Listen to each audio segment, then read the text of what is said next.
Welcome back to Second and Short. It is Friday, February 16th, 2024.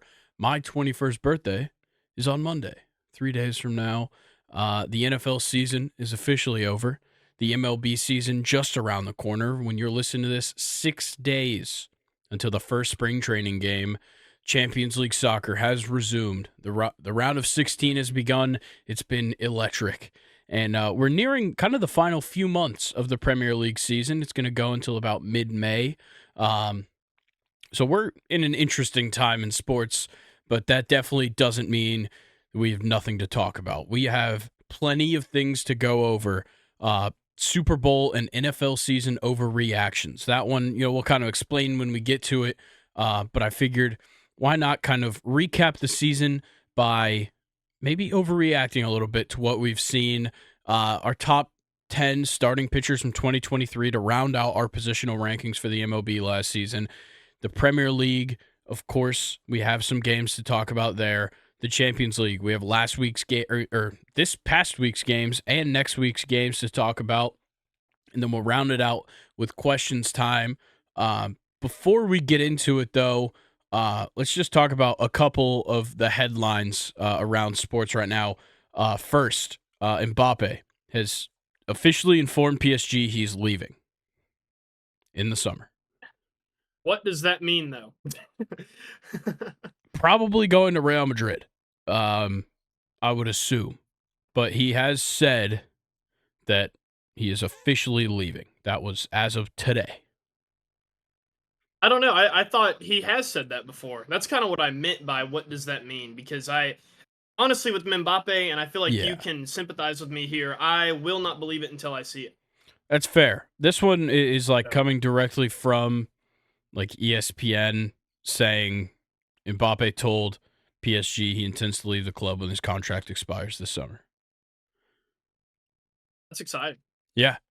I feel like Real Madrid is the spot to end up, most likely. But it definitely opens the door for a little bit. Let's see. The other big thing was the Chiefs Super Bowl parade yesterday. And the shooting that occurred. Fucking God. Yeah, one person dead, 22 injured at the Super Bowl parade. The videos are scary, to say the least. Absolutely horrifying. When I think of Super Bowl parades, like just kind of thinking back to some of the classic pictures that you'll get of when the Steelers won Super Bowl parades or had Super Bowl parades, and there's just terrible towels like inside of parking garages just to watch the team roll through downtown, and it's like the Super Bowl parade is really, even if it's not my team winning, I think the parades are very underrated in like the happiness that it can bring to even other fans in the NFL. It genuinely is a good time, no matter who it is. Yeah, and there's always such great moments from it. I think that's how we view a lot of these parades. We see the guys chugging beers on the bus, and we see all this other things happening, and we see a community come together, and to see something like this happen was devastating. Yeah, but to talk about something very cool about the Super Bowl parade, though, obviously I know that the shooting is kind of the elephant in the room there, and obviously Second and Short gives our condolences and all that good stuff to the one person who died and their families. But Willie Gay Jr. running down the street, drunk as hell, was absolutely amazing to see. That was fantastic. Yeah. That was fantastic. Obviously, all of the good moments of that kind of being overshadowed by this horrendous event. Big time. So, I believe both shooters are in custody. Last time I checked, I think that was the update I got. But apparently the shooting happened because of a dispute between a couple of people.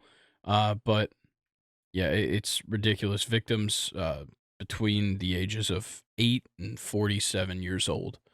But yeah, the one passing being a 23-year-old woman, just super, super sad. It's just horrible to see things like that happen, especially at an event like that. Like, this is something, four times a year we have a championship parade.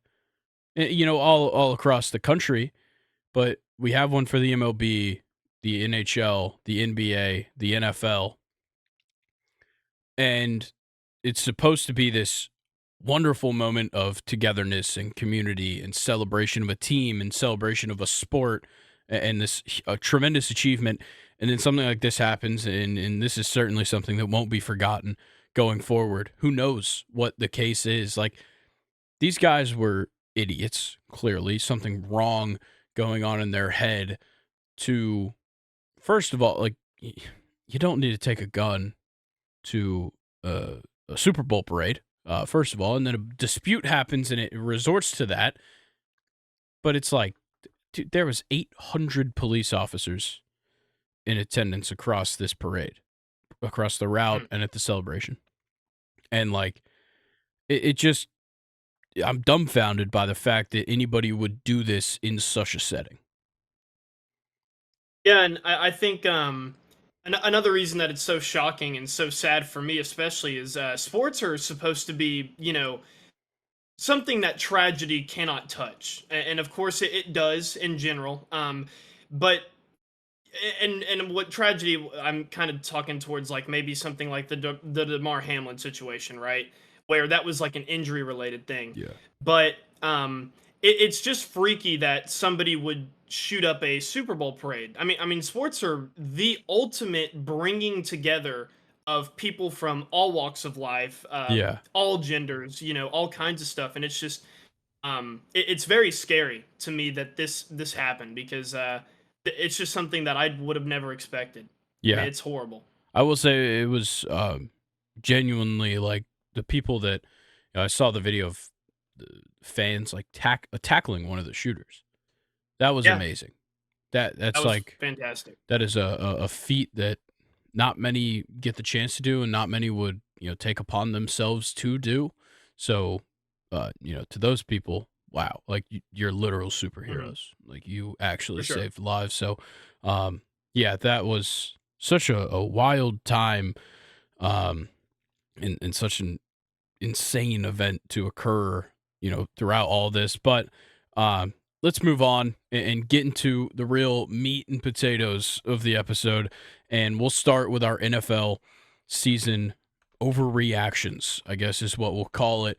Um, Essentially, each of us have brought 5 topics to the table that are overreactions, either by the media, by ourselves, whatever, based on what has happened this season. So 2 of them must be from the Super Bowl, considering it, happened on Sunday.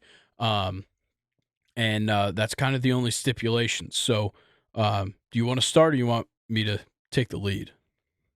I'll let you have this one. I'll Okay. follow up on you. Yeah. I'm going to start light here. I think that the importance and prominence of Super Bowl commercials is over. I think it is simply Mm. done. First of all, you can get more eyes on an announcement, a movie trailer, whatever. You can get more eyes by posting it on Instagram and Twitter and Facebook and whatever than you're going to get by putting it on during the Super Bowl. But on top of it, the price is ridiculous. The return is, I'm sure, great for some. But like, it just amazes me. And like, some people did it right this year, and I'll give them their credit. I think Disney and Marvel did it right by doing the Deadpool and Wolverine teaser. They only bought a 30-second spot, or maybe a minute spot, and then told everybody to watch the full trailer online. That's the way you should be doing it. Companies like Temu, whatever you want to say, bought like 4 spots, and they were all like 1.5 to 2 minute spots. Mm. And they were the same thing every time. The whole point of this exclusivity of the Super Bowl is that we're supposed to get these super high quality, well thought out, like big names in these commercials and all this stuff. And it was just like an animated, a couple minute long commercial. It just didn't make sense to me. And like, Uber Eats did some commercials and such, but like, I just think that overall, yes, it was just a down year commercial wise, which sounds so stupid to say, but like when we look back at, the recent history of Super Bowl commercials, it is a big deal. There are people that watch, like me and Colin were watching the game, like me and Ethan as well, like watching the game. It'd go to commercial break and like we kind of sit up in our seats. Be like, oh, what kind of thing could get announced? Maybe we're gonna get, this announcement or that thing. Like, I don't know. And it was just all underwhelming. I just think that with social media and how easy it is to just get eyes on things, it's so much simpler, so much more cost effective, even to put as much money as you do into making a Super Bowl commercial and just post it online without having to buy a spot. Yeah, that's fair. I get that. I think I don't know. It's a good point. Definitely a down year. I agree with you on that. And maybe to your point, the down year kind of opens eyes to these companies, and maybe they kind of look for, oh, maybe we don't have to necessarily go all out Yeah. for this anymore. I like your idea of or the Wolverine and Deadpool idea, the teaser, and then the watch it on Yeah. YouTube or whatever. Yeah. That was good. That's a good idea. I think that's the best way to go about it. And like Duncan had a great classic, like it was the classic setup of how a Super Bowl commercial goes. You buy, 2.5 or 1.5, 2 minute spot. You just get big names: Ben Affleck, Tom Brady, Matt Damon, Jennifer Lopez, all in the commercial. You put out the commercial. It's funny. It's whatever. And people are like, okay, yeah. You think that in your mind. You drive past your local Dunkin' Donuts, and you're like, oh, I saw that commercial with Ben Affleck and Tom Brady and all them. And you're like, okay, maybe I'll stop there and get something. Maybe that's not going to be the case, but like I didn't see that Temu ad and was just like, you know what I need to do? I need to go buy 15 things that cost $1 that really should not cost $1 and might lead to like my death. Yeah. Oh man. So yeah, I think they've lost their like the enamor around Super Bowl commercials just kind of gone. Okay. Well, I'm also going to keep it with the Super Bowl, and I'm going to go ahead and get into my first overreaction, and that's that Brock Purdy is an elite quarterback. I like it. Definitely. This one I kind of picked because it's been highly debated, especially I think Shannon Sharp is kind of like the most popular hater of Brock Purdy that I've kind of heard of recently. And I just, beginning of the season, I was kind of on that side, but now it's he's definitely here to stay. And he played a very competitive game in the Super Bowl against the Kansas City Chiefs. Brock Purdy is totally an elite quarterback. And you know what? Maybe being a game manager is what he's going to be elite and known for, if that makes sense. Tom Brady did the same thing. Yeah. I actually like that a lot. And I want to compare, the peers. So Tom Brady, had I'm gonna go Ben Roethlisberger and Aaron Rodgers for this example. Quarterbacks that were by far more entertaining than Tom Brady. But look what the game manager has on his accolades, and look what the other two have. The other two are still impressive, but Brady is on a way different level.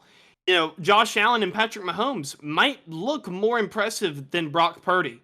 But what Brock Purdy can do better than any other quarterback can do is what's going to win him Super Bowls. And, of course, Mahomes has won his, but there's definitely Super Bowls for Brock Purdy. And that's kind of my comparison. So, to recap, Brock Purdy is definitely an elite quarterback in the NFL. Okay, yeah. So my second Super Bowl take kind of rides off the back of that, and it's that I think Brock Purdy's getting far too much hate for losing the Super Bowl and his performance in the Super Bowl, considering that he led this team to overtime in the Super Bowl as a second-year player with less than a season and a half worth of starts. This is a young guy who had literally zero belief in him until he started throwing a couple of touchdowns at the end of last season. All of a sudden, we come into this year, there's these ridiculous expectations for him that just honestly shouldn't be that high. And then I think at some point, people kind of went from this high expectation and they mellowed it out, and then they realized, oh, this guy exceeds the expectations every single time. Yeah. And then we get into the Super Bowl, and because like if he had the same performance that he had in the Super Bowl and every other playoff game, because like he didn't do anything ridiculous. Like he didn't have a 400 passing yard game with 4 touchdowns that just was a game-changing performance to really capture the win. It was a team effort in every single game. They played it close with the Packers, they won it. They played it close with the Lions, they won it. And then they play it close with the Chiefs, it doesn't go their way, and all of a sudden Brock Purdy's a bad quarterback. I don't understand that. And look, I get it. There are better quarterbacks than Brock Purdy. For sure. There's a lot of better quarterbacks.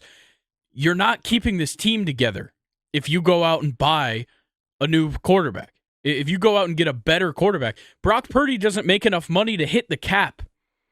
He doesn't affect the cap space because he's paid so little.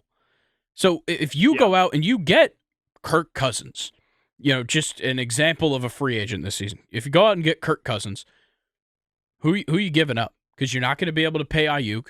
You're not going to be able to pay Debo. You can only have one. Okay, but also Christian McCaffrey's the highest paid running back. George Kittle, one of the highest paid tight ends. You go to the defense, Fred Warner, one of the highest paid players. He's got a long-term deal. You're paying for him too. You're paying for Charvarius Ward, who's going to need an extension, right here down the road. Talanoa Hufanga, who's coming up on the end of his rookie contract. So many names. Chase Young is going to need an extension if you want to keep him around. Like, you're paying a lot of guys. The fact that Brock Purdy gets paid literally nothing, according to the cap, and is winning you football games and took you to a Super Bowl, just work with it. Because it's the only way that you're going to keep this team intact. Yeah. I like that. And the team has really gotten around him. They love that guy over there. They really do. Yeah. Yeah, I like that take. And might as well keep it with the Super Bowl, but my overreaction is that the Chiefs are an offense team. And the reason that I'm overreacting to that is I think they're more of a defense team now. And maybe that's something that's obvious, but I don't think that the media necessarily covers that very well. Yeah. And we saw it all year. This is the worst Chiefs team we've seen only because their offense was not nearly as good as their defense. But they're still in the bowl. They're Super Bowl champions now. Yeah. And they're definitely Super Bowl champions more because of their defense than their offense, in my opinion. Yes, it was their offense that drove them down the field, and they ended up scoring that touchdown there to Mecole Hardman. But the defense is what kept them in the game the entire time, because the 49ers defense was, for a second there, it was looking like when the Chiefs played the Buccaneers in that one Super Bowl. Patrick Mahomes was doing a lot of running around because that pass rush was just way too dominant. On the other end, if your defense is playing, as well and is also getting turnovers like the 49ers defense was, that's a good-ass defense that the Chiefs have, and their offense should stop getting all the credit. Yeah, their defense this season only gave up over 20 points 3 times. The defense was fantastic ridiculous all season, and everybody, of course, had something to say about the offense because it, like you said, it wasn't the same Chiefs offense we've seen in years prior. Of course, Travis Kelce was still great. Didn't have 1,000 yards this year, which was surprising. They didn't have a ridiculously good wide receiver, yet Rashee Rice was very good, especially down the stretch, and he had some good performances throughout the year. Isaiah Pacheco almost rushed for 1,000 yards and just over 200 carries. He had a great year as well. I think their offense got underrated because of just Kadarius Toney and the drop passes and all this other stuff going around with this team, and the fact that Patrick Mahomes wasn't the best quarterback in the NFL this season. He is the best quarterback in the NFL.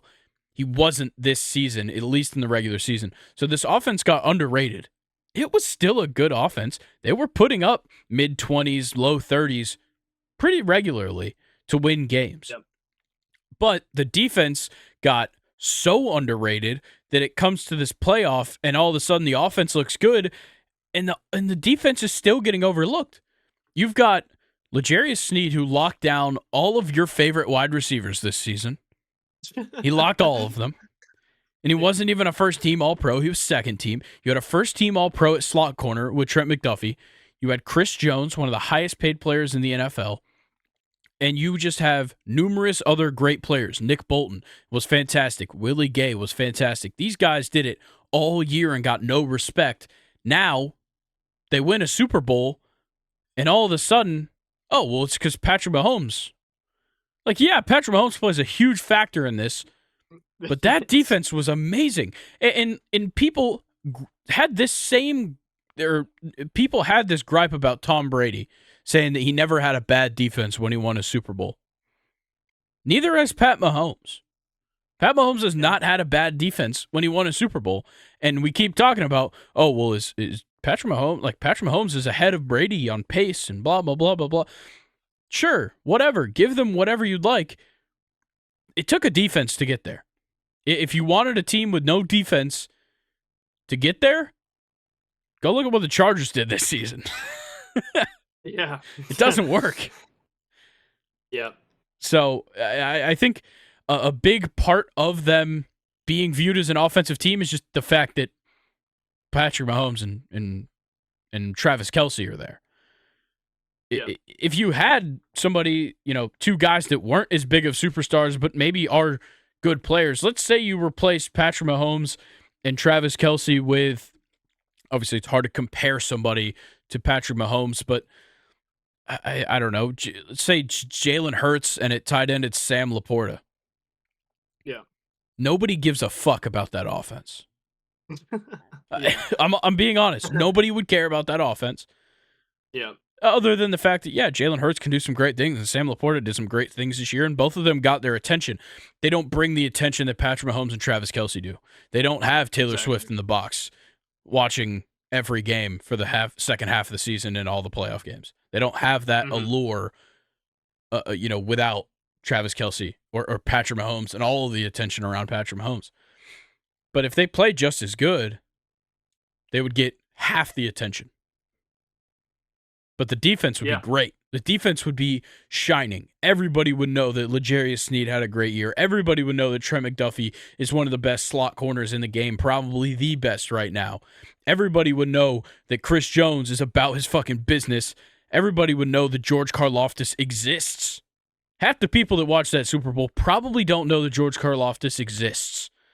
Mm-mm. And he's fantastic. So I'm gonna rest my case so we can move on. But so you agree with me? Oh, 100%. I agree with you. They're a defensive team. It's just that the faces of that team are the offense. I love it. Let's hear yours.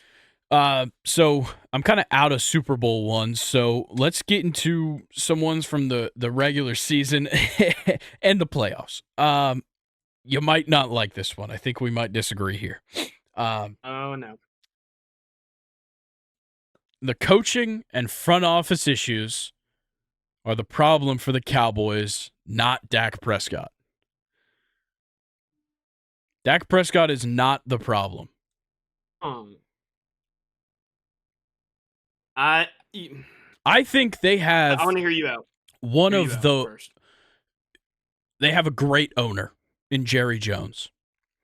He just also happens to be an abysmal fucking GM. There you go. Who is so stuck in his ways that he will not allow anybody to come in and make changes. Being the assistant GM of the Cowboys, I can't remember the guy's name, but he's at all the things. He's at all the press conferences and stuff. He's practically Dwight Schrute from The Office. He is the assistant to the regional manager. That's what that is. He does nothing. His job is to sit there and be a figurehead when everything's going great and being like, oh, well, he was helping me.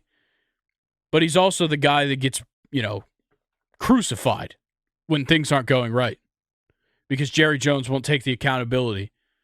Jerry Jones will put it on a head coach. He'll put it on Jason Garrett, who had a couple of good seasons as their head coach. He'll put it on other guys. He'll put it on Mike McCarthy all the time. He talks so much shit about his own fucking head coach that he hired, and he has the choice to fire or keep, and he keeps bringing him back. So the coaching was awful. The play calling was better than last year. I think it was better than what we saw a lot of with Kellen Moore, which Mike McCarthy was the play caller. He did a good job at that.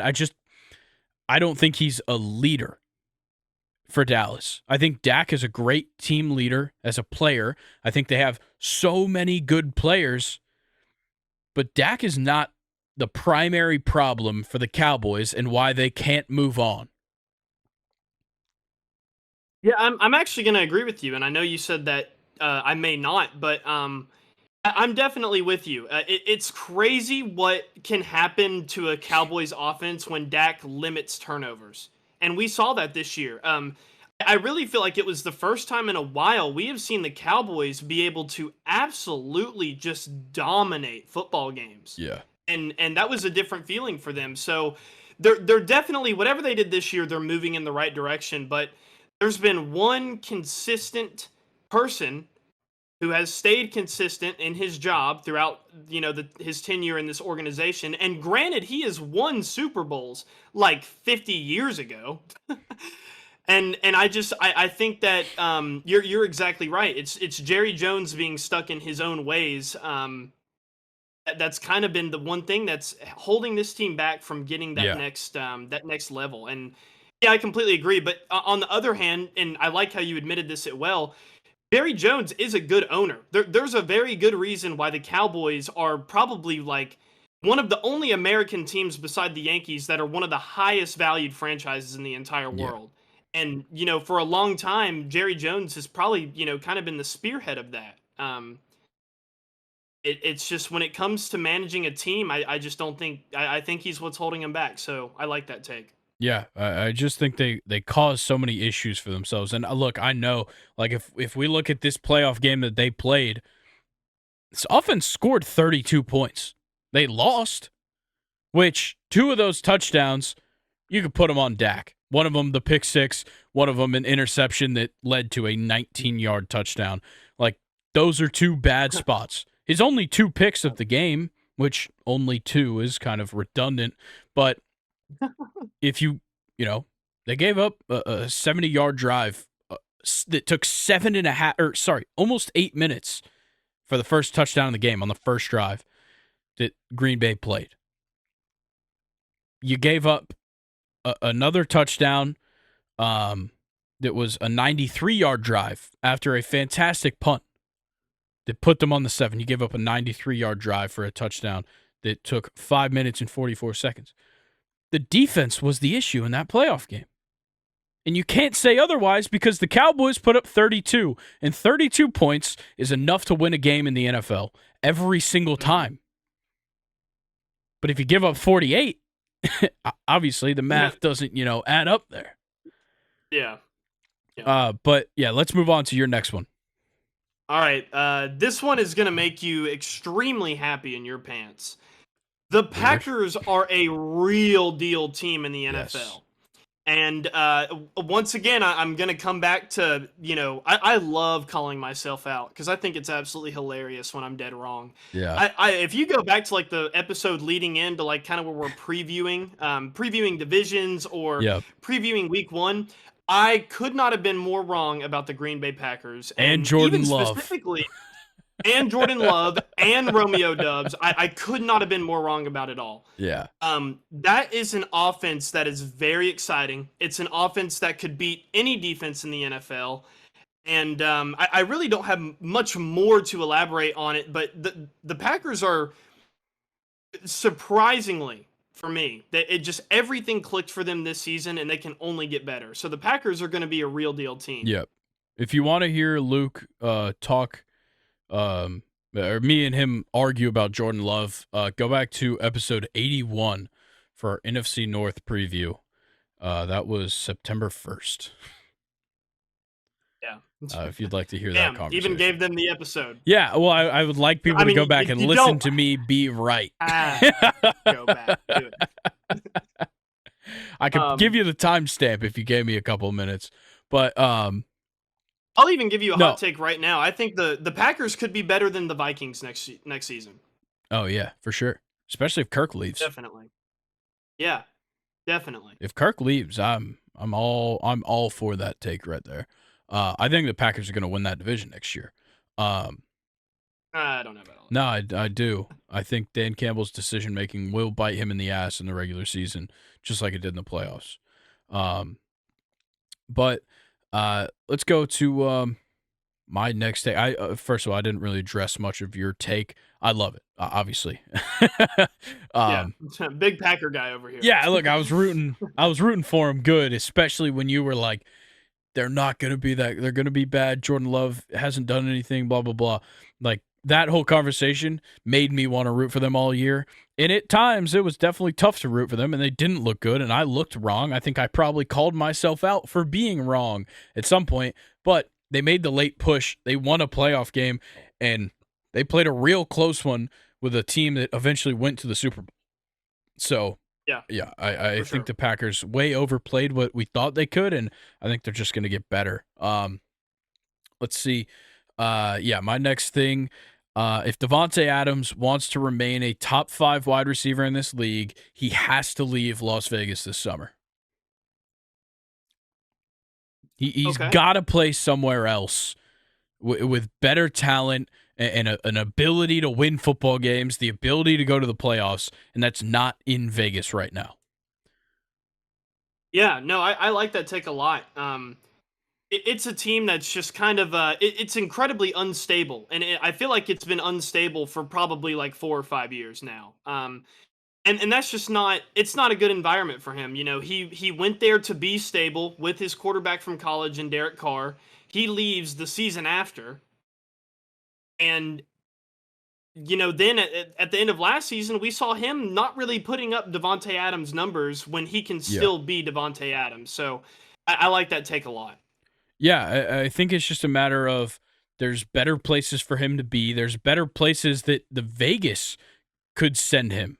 There's better, like the Raiders could send him somewhere better that honestly is probably going to benefit them more. Move up in the draft. Make, or Yeah. just pick up more draft capital this season with Devontae Adams and leverage that forward. Get a quarterback that throws for more than 63 yards to beat the Chiefs. Go get a running back that maybe shows a little more consistency but doesn't want as much money as Josh Jacobs. And Zeus.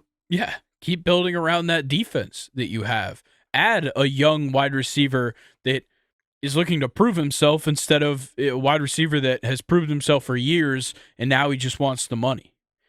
Go out and do that Yeah. because it's going to help you and Devontae Adams. It's going to help him as well.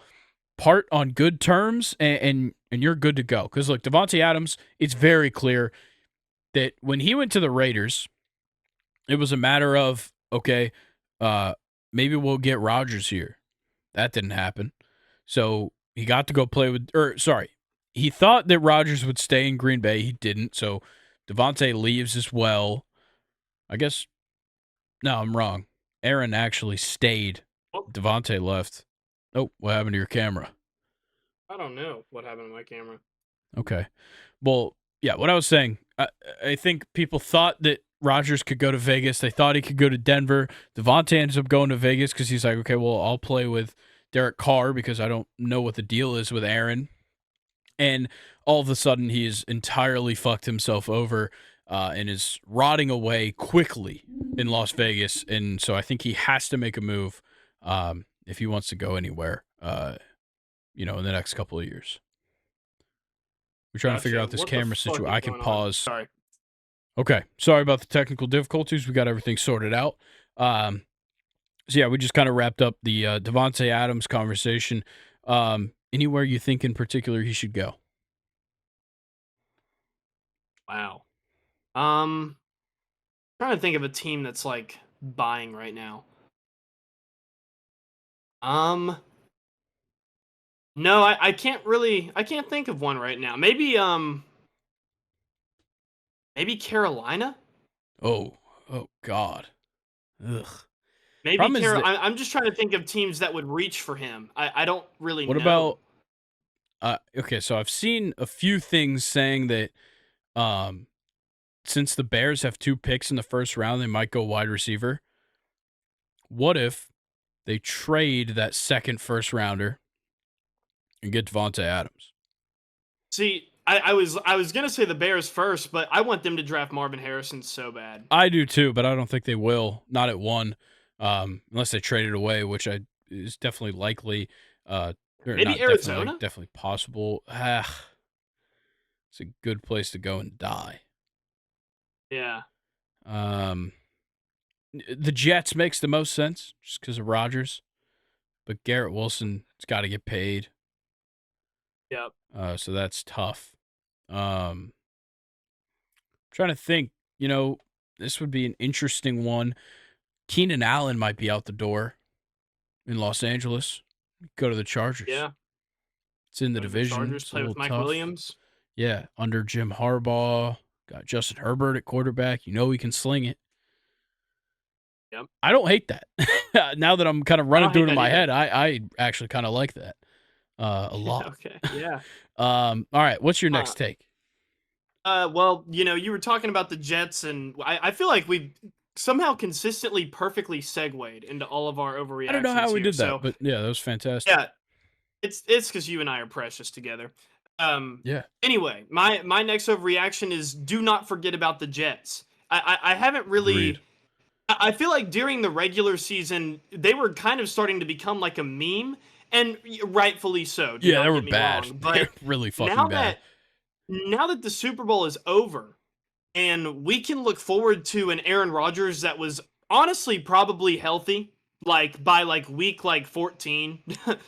Now we can look Yeah. for him next season, and I just think that he literally got hurt week 1, didn't even get to throw a pass. play We one. have no idea what New York can do with Aaron Rodgers yet, and I feel like Agreed. that whole year of him being injured and not really having a lot of media Yeah. attention besides Hard Knocks, I think the Jets could still be scary. I like the Jets a lot going into next season still. Yeah, and I think the best thing is, obviously it sucks that Rodgers was hurt all of last season, but one thing that benefits them is the fact that it gave some of those young guys that are such impact players to get another year under their belt.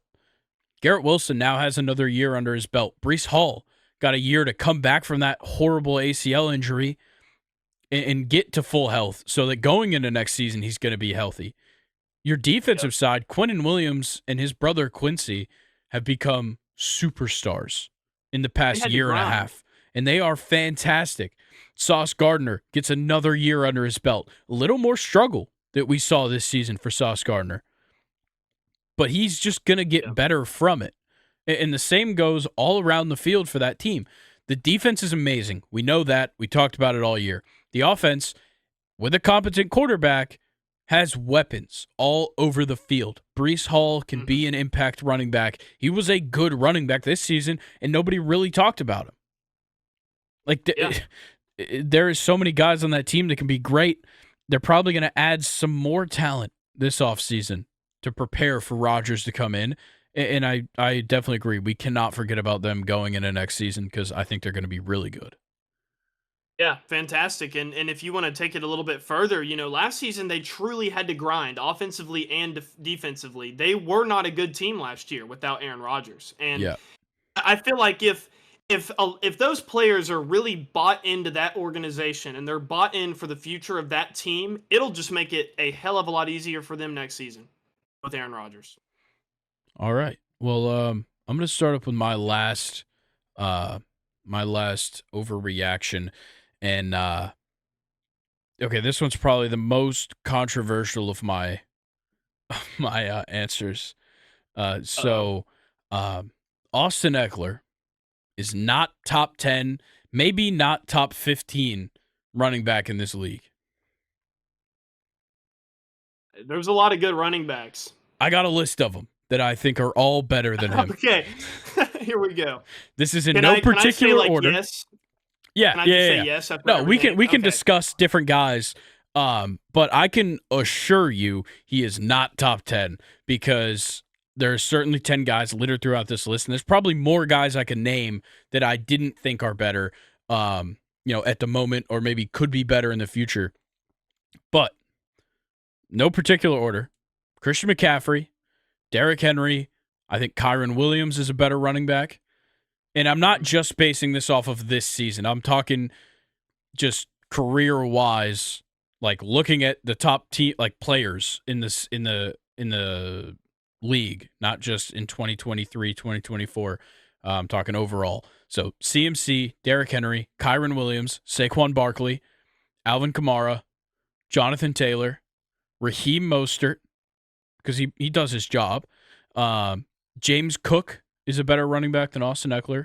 James Conner, Travis Etienne, Tony Pollard, DeAndre Swift, Breece Hall, Jahmyr Gibbs, Bijan Robinson, Aaron Jones, Najee Harris, and Joe Mixon are all better than Austin Eckler.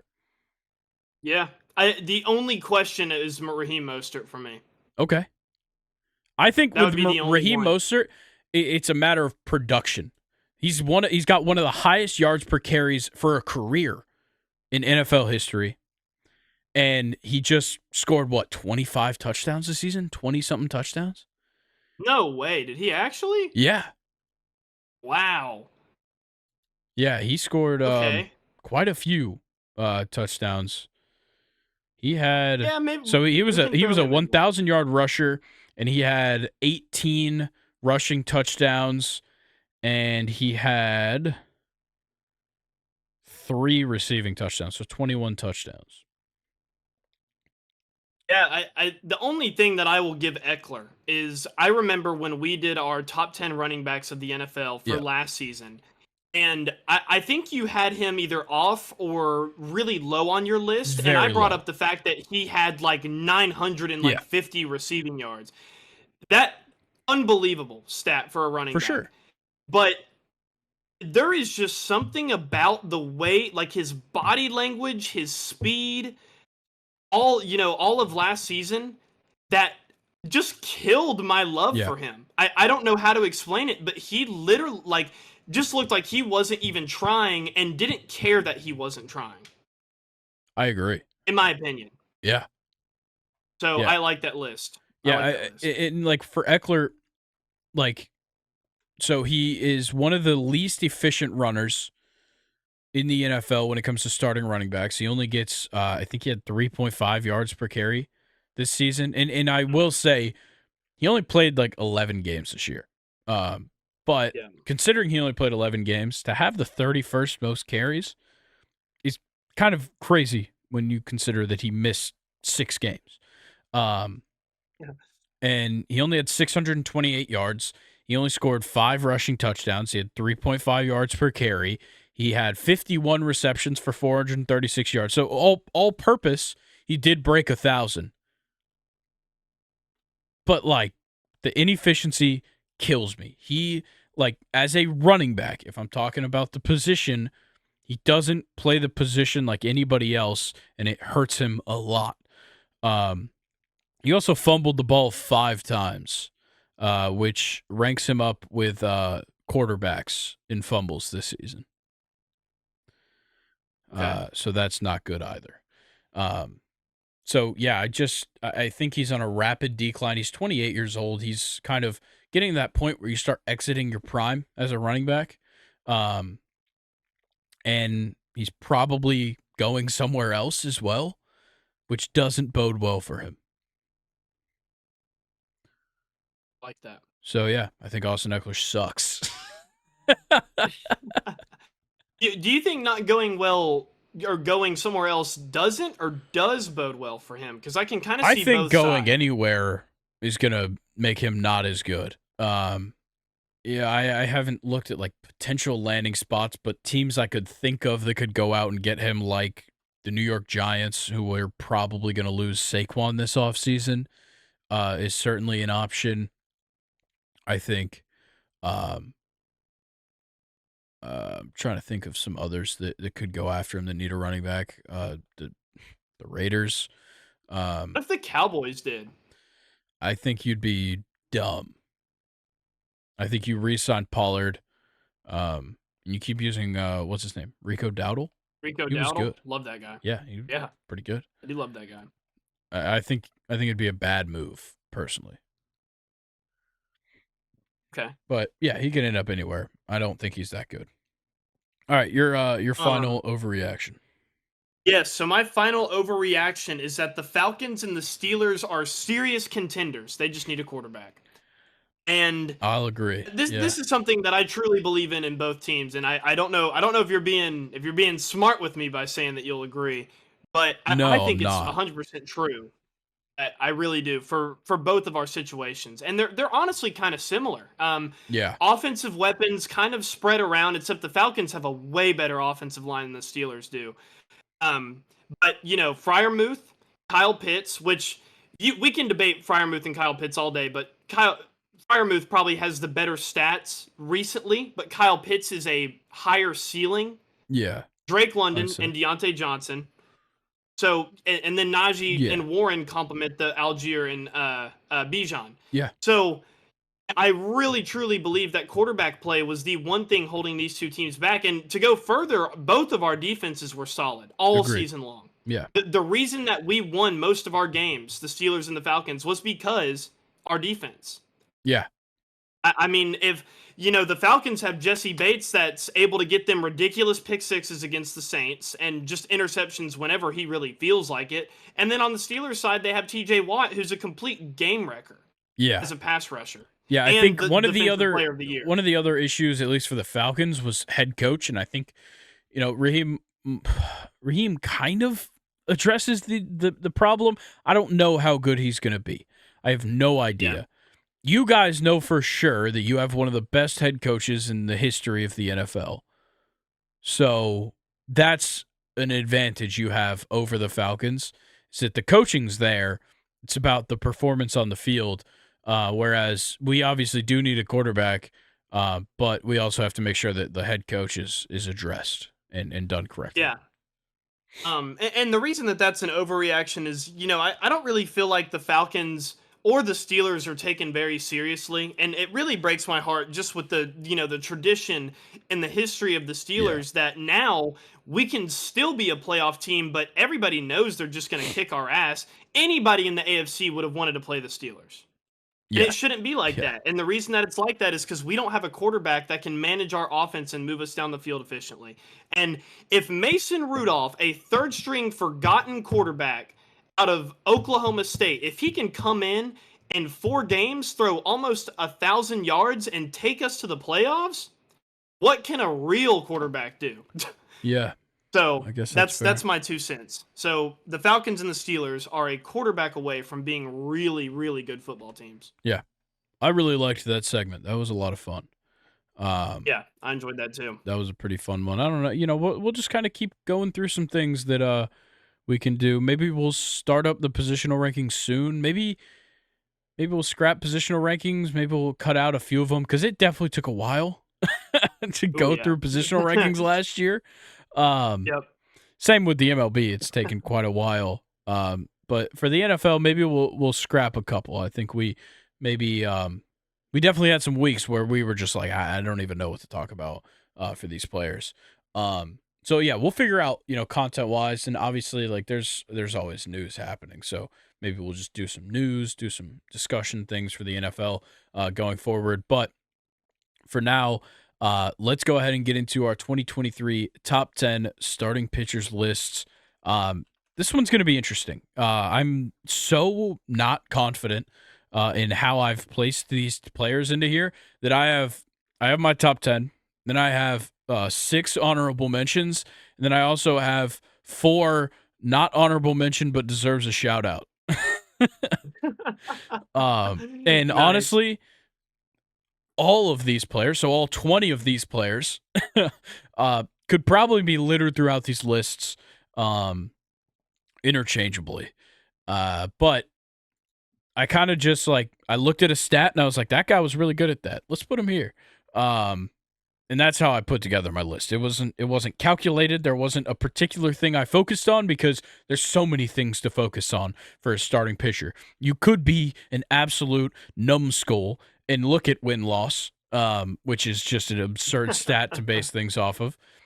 But you could look at Ks per 9, and you could look at ERA, and you could look at strikeout percentage and ground ball percentage and home run to fly ball ratio and expected ERA and FIP and WAR and every other fucking stat out there. But it's very hard to put together a complete list that you feel confident in. So I certainly don't feel confident in this, and I will take all of the negative feedback I get from it. Nice.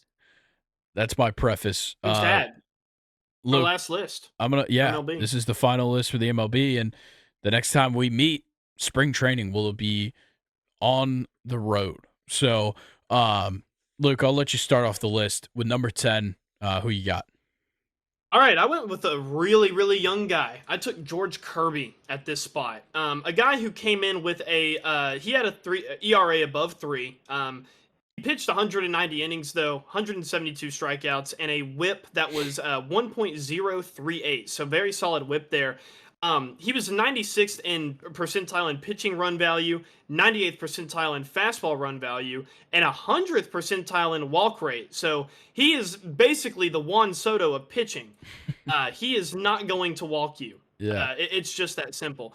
And to bounce off of that, his strikeout to walk ratio led all qualified starters in the MLB this year. So George Kirby made my number 10. And he's also second year in the league too.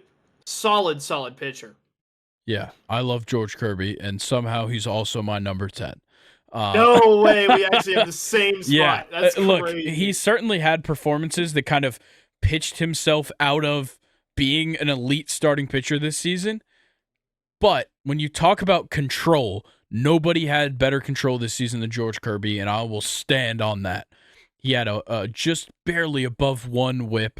I'm kind of just regurgitating stats that Luke had. But the 0.9 walks per 9 is absurd. That doesn't happen.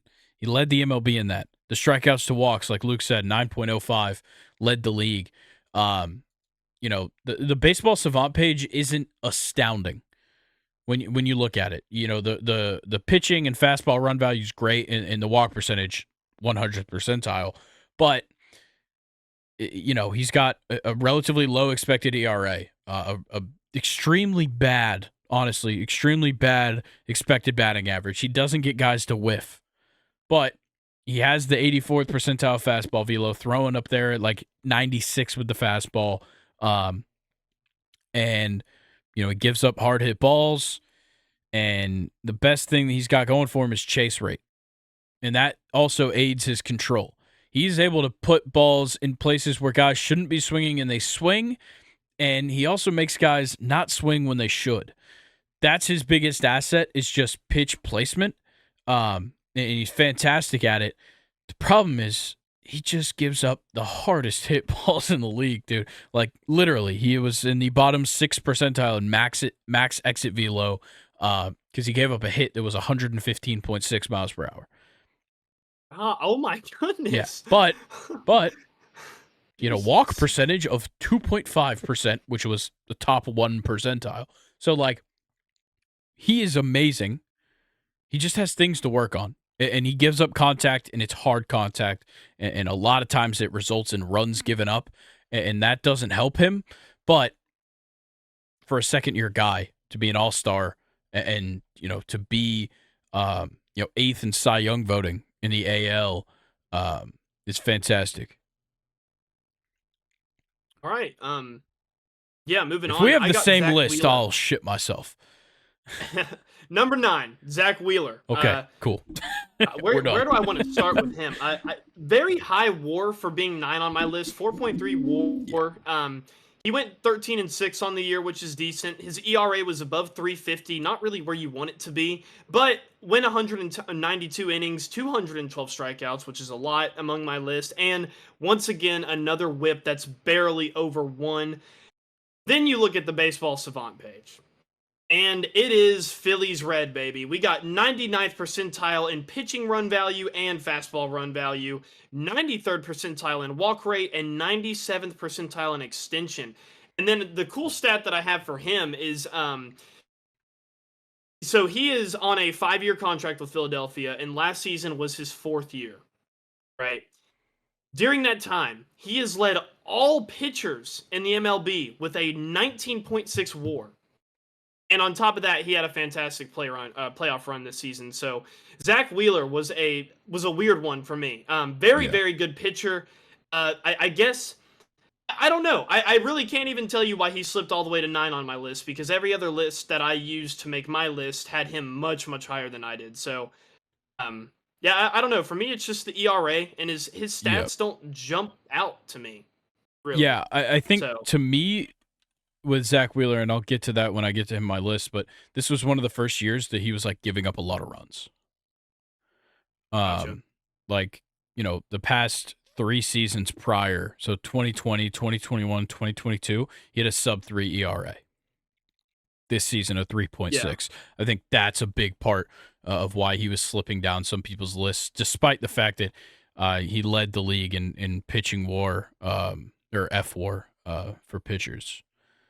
But my number 9 is a guy that maybe didn't make some lists, certainly made mine because I'm about to say his name. It's Kyle Bradish of the Baltimore Oh Orioles. wow. He was amazing, and nobody was talking about this man. I to the point where there's probably some people listening to this that are like, "Who the fuck is Kyle Bradish?" Well, he is also a second-year pitcher, just like George Kirby, but he was. I'm gonna say he was elite. He was elite this season. A sub 3 ERA is always a positive. A 2.83 ERA for Kyle Bradish this season. He pitched 168.2 innings, only gave up 54 earned runs. He only gave up 14 home runs this season, which isn't all that bad considering he plays his home games in Camden Yards. Pitching run value, 99. And this guy is known for the breaking ball. 100th Oh percentile god. breaking run value. He doesn't throw hard. Hmm. Maxes out, fastball wise at a 95 mile an hour, about 94.7 on average.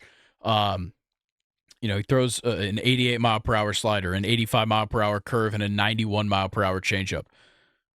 It shouldn't proportionally happen if you're only throwing 95 with the fastball. That shouldn't be where you sit, and it is. Like, there's many times where he throws his changeup or his curveball or his slider just as fast as he threw the fastball, which is crazy. And like the thing with Kyle Bradish is that he, for the most part, doesn't do anything particularly well other than not give up runs. And Yeah. that's the name of the game. That's your job. Yeah. That's what keeps you employed in this league. And Kyle Bradish did a great job. One of the highest left on base percentages of the starting pitchers on my list, actually third highest, at 71 or 79.1. So he was letting guys on base, but they weren't scoring. And that was a huge part of why he played so well. He also gives up a lot of ground ball contact. He had the second highest ground ball percentage on my list as well. I loved what I saw from Kyle Bradish. He was a big part of why Baltimore was able to go out and win 100 games. And yeah, he was fantastic. He certainly got overlooked this season, but he made my list at number 9. Yeah. I don't understand how you can throw your off speeds just as fast as you can throw your fastballs. Like Couldn't tell you. what are you not doing with your fastball? Like how I don't get it. I don't get it. Yeah, Anyway, I'm gonna get into my number 8, and I went with the Atlanta Brave, Mr. Spencer Strider himself. that's low. That And is I know low. it Wow. 3.86 ERA. We'll talk about it And later. yeah. Much, much Later. later. So, a whip that was so far the highest on my list of the guys that I've said. Really, the eye catching stat is the 281 strikeouts. That's just flat out dominant. Um, then you look at his baseball savant page, and it's probably the best on my list. He's above 90th percentile in breaking run value, expected ERA, expected batting average, fastball velo, duh, chase rate, whiff rate, K rate, and extension. He had 11 starts, Grayson, with double-digit strikeouts.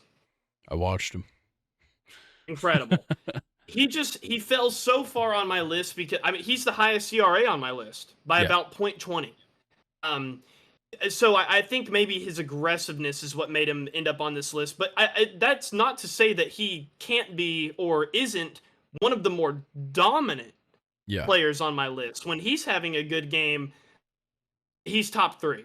Yeah, Spencer Strider might be one of the few players that I actually talk about win-loss percentage with because he had a 20 horrible and 5. ERA and he was the only guy with 20 wins, and he also had the highest win-loss percentage at 800.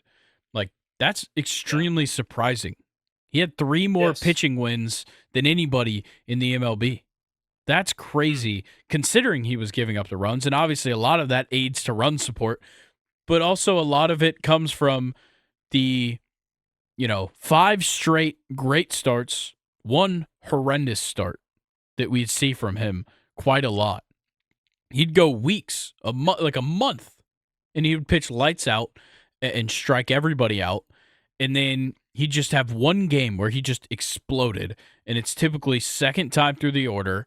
And the breaking ball is not breaking or whatever. Obviously, the fastball is always fast, but the breaking ball isn't breaking that day. And they just have an eye on the slider second time through the order, and they score like 6 runs. But you want to rely on him because he is that good. And he can go deep into a baseball game despite the fact that he pumps 100 miles an hour, and he can also throw one of the best sliders in the league, which certainly gets underrated. But Yep.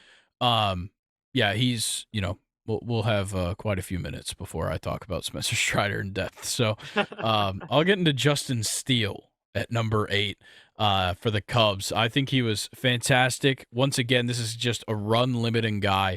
For most of the season, he led the league in ERA.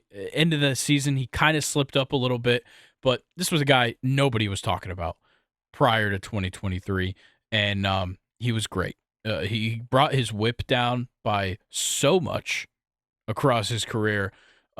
He brought it down to a 1.17, whereas in 2021 and 22, he was at a 1.35, 93rd percentile pitching run value, 95th percentile fastball run value, walk percentage, 93rd percentile. That's a big thing for me is walks. If you don't walk, you're a fantastic starting pitcher. And that's a big thing. My issue with him was the pitch mix. He's a starting pitcher that was consistently going deep into games, and he was throwing 64% fastball, 34% slider, and 1% changeups. And that's it.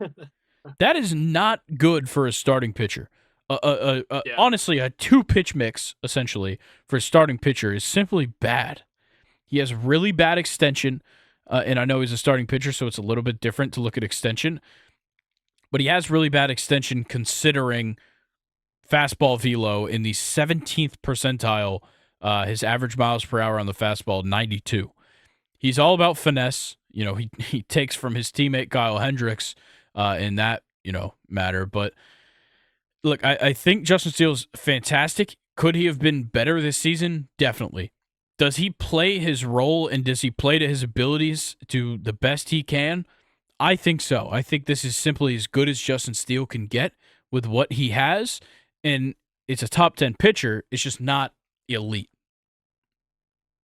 Yeah, he was a guy that made my honorable mentions list. A pitcher that I really like, though. I'm a big fan of Justin Steele. Yeah. That pitch mix is bizarre, though. That's something It that is. you'd only see like from a closer, throwing Yeah. like 3.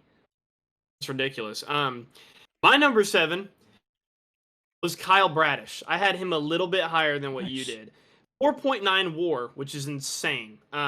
Sub 3 ERA, perfect there. 168.2 innings pitched. I would like to see more here, especially 168 strikeouts as well. I would also like to see more there. But, like kind of like what you said, if you're giving up a sub 3 ERA, you are a very, very good pitcher in the league. A whip just barely over 1, kind of like the other guys. And then I kind of wanted to dive into sort of the mechanics of Kyle Bradish a little bit. So his velocity and his slider went up from like an 87 to an 81. And he also had a much higher spin rate by like 200 in that slider, I think is what it was. He's throwing the fastball less. He's using more of a sinker. And then to go to the Baseball Savant page, 99th percentile in pitching run value, 100th percentile in breaking run value, which I think is what you said as well. And, it's just cool to see that. And you also mentioned that he was in his second year as well last season. His rookie year was trash. And he made some drastic changes, kind of like with what I just went over. And he ended up seventh on second and short's list by Luke. So that's a pretty good accolade for Kyle Bradish, I'd say. Yeah, he was great. Fantastic. My number 7, I think this is the proper placement for this guy. I was super high on him going into the season. And for most of the season, he played to my expectations. Just some guys outplayed him. That's Zach Gallen. To me, he was definitely like far too prone to just give up runners and rely on his infield a lot. He was giving up contact a lot, which, isn't surprising considering a chase rate at 65%, in the 65th percentile, a whiff rate in the 52nd percentile.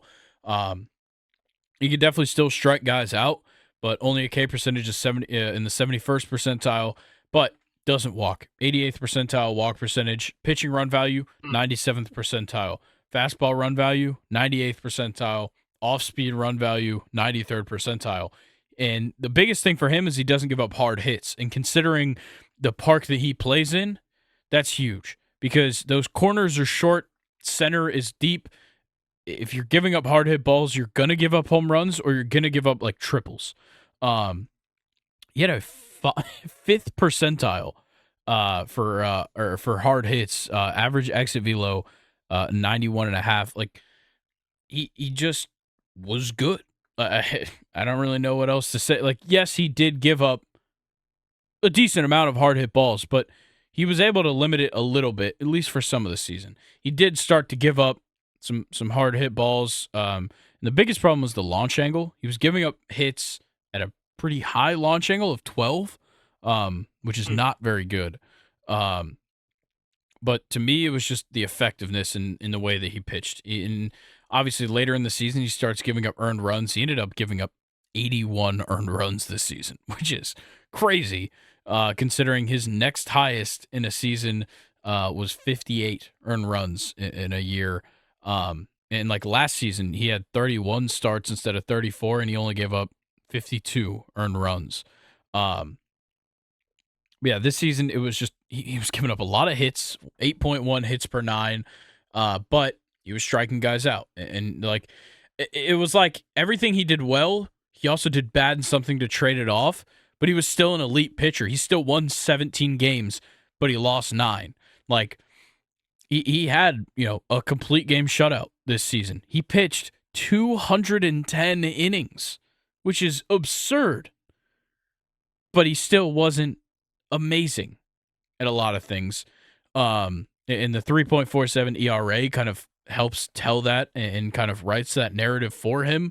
Like, he did a lot of things really well, but he also does a lot of things poorly, and I think that really hurt. Like, he was the only player on my list with an expected ERA over 4. That's a problem. That's a problem when you're expected to give up 4 runs every time you take them out. So, Zach Gallen slid down my list a little bit just because of that issue where it seems like, he does well at this, but he does bad at that. And it just kind of pulled him more towards the middle. So he comes in at 7. Yeah, he was a guy that I had higher, but I don't mind at all him at 7 with the points that you made. Yeah. Because I mean, like kind of like with me as well. This list was just go anyway. I mean, really, it really could. All right, I'm going to get into my number 6 now. This is one of my favorite pitchers in the league, and I'm excited to talk about him. But it's Kodai Senga. Another sub-3 ERA pitcher, 166 innings pitched. I'd like to see that better, but just kind of comparing like Kyle Bradish and Kodai Senga, very similar ERAs and very similar innings pitched, but Kodai has like over 30 more strikeouts than Kyle Bradish does at 202. in only 166 innings pitched. I think that's incredibly impressive. Um, to kind of put that into perspective, Zach Gallen is at 210 with 220 strikeouts. Kodai is 50 innings less than him and has 18 strikeouts less. So really, really enjoy that stat from Kodai. And then the second half of the season was just unbelievable. 2.44 ERA, 101 strikeouts, and 84.2 innings pitched. He was 99th percentile in pitching run value and fastball run value, 98th percentile in off-speed run value. So he's just got it all going for him, and I wish he was in the MLB longer. Yeah, I really like Kodai Senga. Somehow he didn't make my list. I don't know what it was that pulled him off. Because I remember looking at his stats and being like, he had a great year, but I don't quite remember what it was that pulled him off. He's certainly an honorable mention of mine. But I do like that pick because he definitely exceeded what I expected from him, coming into the league. My number 6 is Zach Wheeler. He gets up on the list because he does a lot of things so well. I know he gave up the runs, but like you gotta, commend a guy for going deep into baseball games is a big part of Zach Wheeler and this allure of him. Like somehow he didn't have a single complete game this season, which is very, weird considering in 2021, he had 3. But he hasn't had one in the last 2 years. And last year he was injured a little bit. But 32 starts, 192 innings pitched is great. 212 strikeouts. Honestly, I expected more strikeouts from him. Maybe unfair to say, but he has strikeout stuff for sure.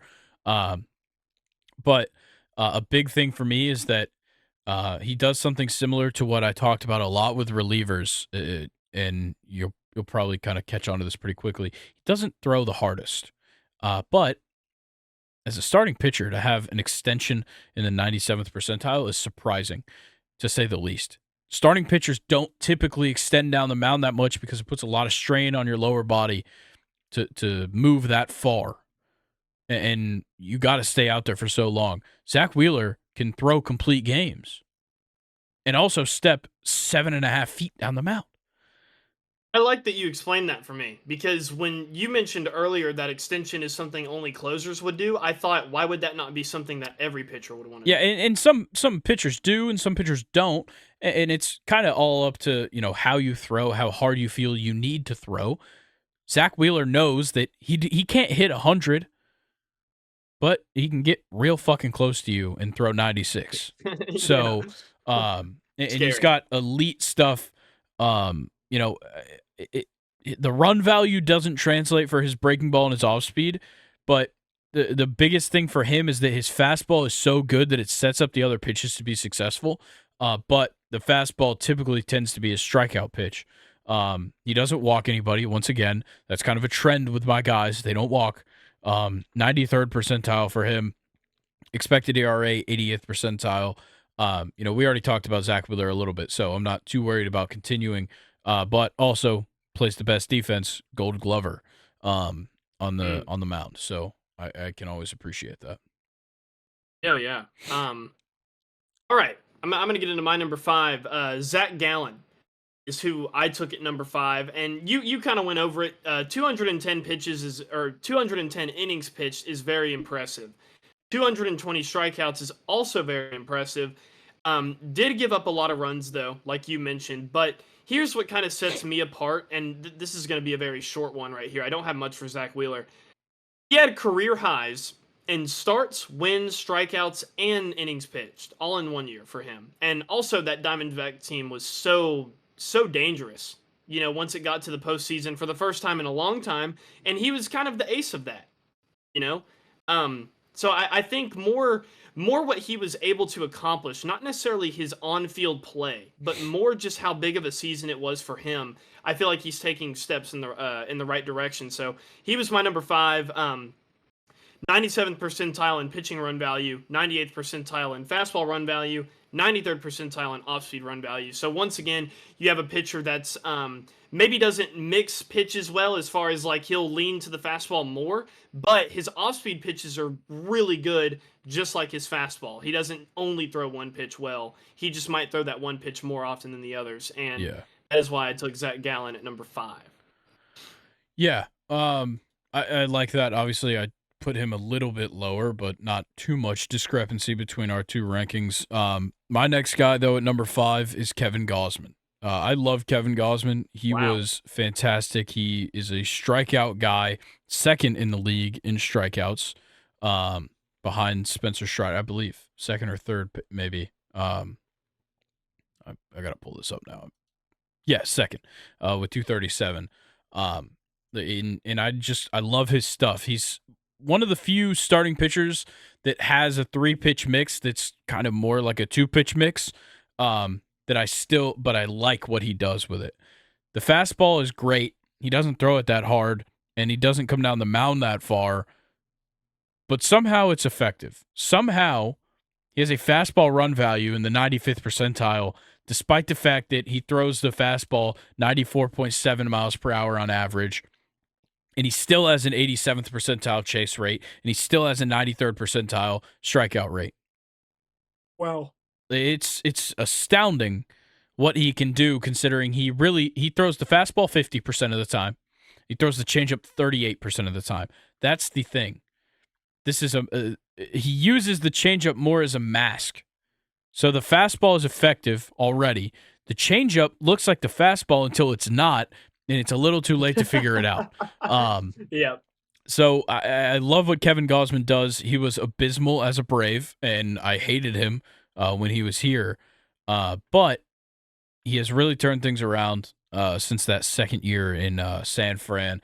And I love what he's done. He was third in the the AL Cy Young voting this year, despite the fact that maybe he didn't have the best year, but he led the AL in strikeouts per 9, and he led the AL in strikeouts, and obviously was second in the league in strikeouts. And also a 2.97 FIP is great to have a FIP under 3. That means your pitching and your infield doesn't have to deal with it. So I like Kevin Gausman there at 5.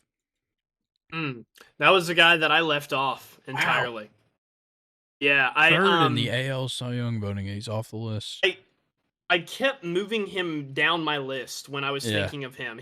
I didn't forget about him. I definitely passed his name a couple times, and I forget what it was. Kind of like with you and Kodai, I forget what it was that actually made me decide to leave him off. But a lot of times, like when I was making this list, dude, I'd see something, I'd be like, "Oh, I like that stat.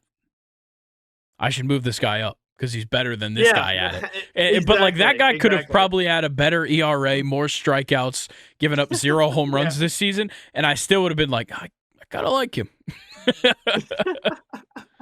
Yeah, that was kind of what I did as well. Now number 4 is kind of where you get into like the meat and potatoes of my list. These are absolute studs. Number 4, I went with Sonny Gray. A 5.3 WAR, 5.3 WAR, which is the highest of WAR, the highest WAR I have on my list so far. Sorry, it's been a long week. Like Grayson said before, you're a numbskull if you look at win-loss and don't look at Sonny Gray's because he was 8-8. Yeah, but a 2.79 ERA. 184 innings pitched and 183 strikeouts. So the 184 innings pitched and the strikeouts isn't really too crazy, but the fact that he was able to have one of the best seasons of his career at 34 years old, having a 99th percentile in pitching run value and breaking run value, and 96th percentile in fastball run value is just amazing. And Sonny Gray really got overlooked by myself, honestly, this season. He was one bright spot on that Twins squad. Yeah. Yeah, I loved Sonny Gray. He's actually a little bit higher on my list. But number 4 for me is Spencer Strider. This is where he comes in. I know he gave up a lot of runs, but it's everything else. It's the fact that he led the National League in FIP. That was the biggest driving force for me to put Spencer Strider up the list, was that when he pitched, it was just about the fact it was him versus a batter. That's the way he pitches, and that's the way that it always results. He had a 2.85 FIP this season and a strikeouts per nine of 13 and a half, which is Damn. ridiculous. Obviously, we talked about he led the league in wins. He led the league in strikeouts and such. The baseball reference page is crazy. The things that knock him down, obviously, he gives up runs. Last season, didn't give up a lot of runs. This season, pitched a lot more innings. But and he had kind of a few starts that were pretty shaky that really shook things up for him. The biggest thing is that he fucking chucks a baseball. He averages 97.2 velo on the fastball. He can hit like 101 with it, and he has crazy extension as well. So you don't typically see that combination. You don't typically see a guy that's going to be tapping 100 a lot also get down the mound 7.1 feet.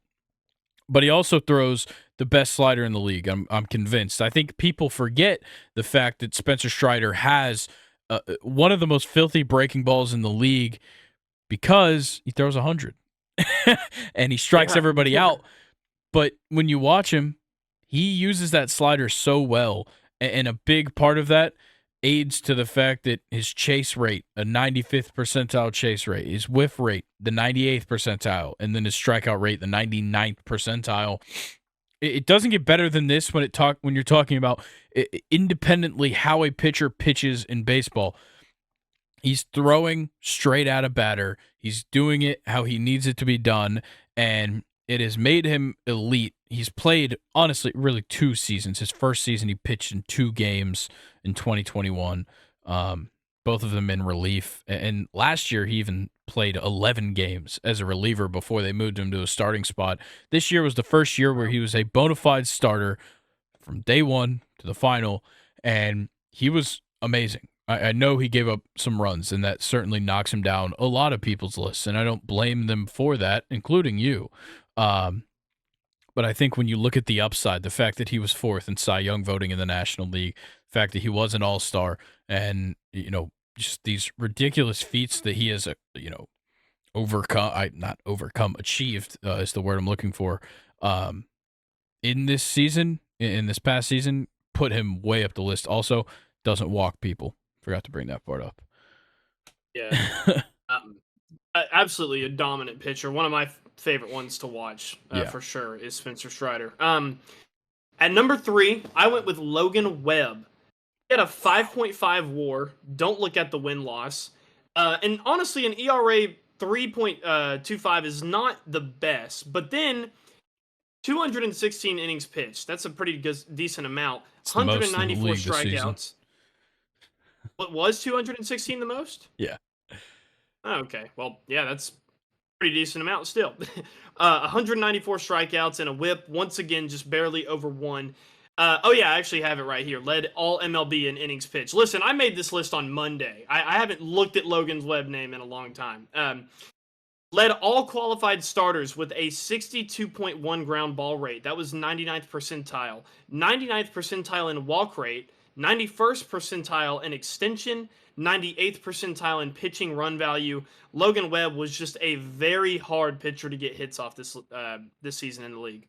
Yeah, I think he had a game where he took a no-hitter all the way into the 9th, maybe twice, actually. He was great. Yeah. Somehow I didn't put him on my list, and I couldn't tell you why. I genuinely couldn't. He's literally the first name on my honorable mentions. I watched a lot of Logan Webb because he plays on the West Coast. It was typically like everybody else's games are over, I'll turn on the Giants. I watched a decent amount of Logan Webb pitch, and for some reason, there's nothing I find watching him and looking at his stats that is just extraordinary, other than the fact that he pitches deep into games just about every time. But a lot of times, he was going deep into games, and he already gave up 3 runs. That's what hurts him a lot. The fact that he was consistently going out there, giving up runs, losing games because he didn't get any run support, obviously. But, to me, it just seemed like Logan Webb doesn't excel in enough things to put him ahead of a lot of these guys because, I kind of start off my list with guys that are just excellent at not allowing batters to get on the base paths, and then I kind of go through this 4-person stretch of guys that are just elite at getting guys out and striking guys out for sure. So my top 3 I kind of reserved for these guys that literally just did everything right this season, and somehow Logan Webb just didn't find his way into the list. But that was your number 3, correct? Yep. Okay, so my number 3 is the NL Cy Young, Blake Snell. What? Yeah. Yeah. You had Sonny Gray over Blake Snell? Yeah, I did. Oh my. Okay, sorry. I'll let you get and into it. I'll But talk wow. about it. So I think we need to take into account the fact that there's a lot of things Blake Snell does that are really bad, and the fact that he started off this season fucking horrible. Yeah, Yu that is Darvish was true. the number 1 on this team until after the All-Star break, significantly after the All-Star break, honestly. First of all, walks. Walks are the biggest problem for me with Blake Snell. He just walks a lot. Walks per 9, the second highest of his career. It was the highest since his rookie season, where he only pitched 19 games. He was walking 5 guys per 9. That is horrible. And the biggest thing for Blake Snell that obviously plays in his favor is pitching. Pitching run value, he was great, obviously. And the ERA. The ERA is obviously the thing to talk about, the 2.25. The thing is if you lead the league in ERA by that much, you should at least be close to having the best FIP. Yeah. And he didn't. The best FIP, why am I not seeing this list? I literally had the list ready. Okay, here we go. The best FIP, Mr. Blake Snell, not in the top 10. Instead, guys like Spencer Strider and Kevin Gausman and Justin Steele, Zach Wheeler, Logan Webb, Zach Gallen, Kyle Bradish. Those are the only guys that we've named thus far. I don't want to say anybody else. All of them are ahead of him because the Padres had a stellar infield last season, in case anybody forgot. Jake Cronenworth, Manny Machado, Ha-Seong Kim, Xander Bogaerts. That what more could 4, you want out of that? they played ridiculous defense all season. That was a big part of why Blake Snell pitched well. He gets ground balls, and his infield is just a vacuum.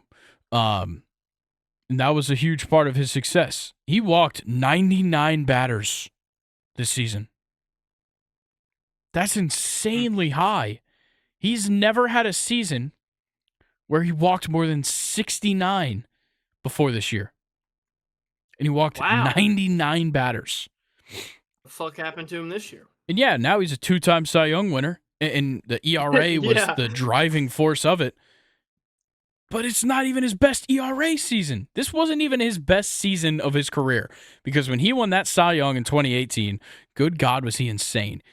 He was winning games. He didn't have a fantastic team around him, but he was still good. He had a sub-3 FIP, a 2.17 ERA plus, a 1.89 ERA in 31 starts. What? Yeah.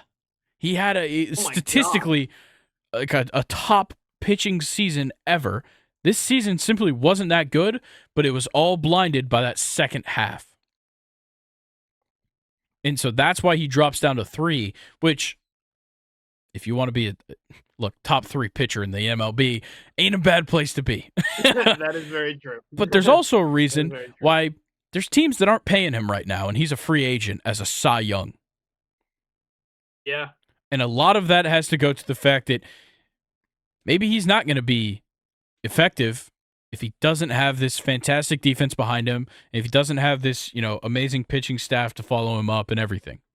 So that's a big part of Blake Snell dropping on my list, but obviously he was amazing.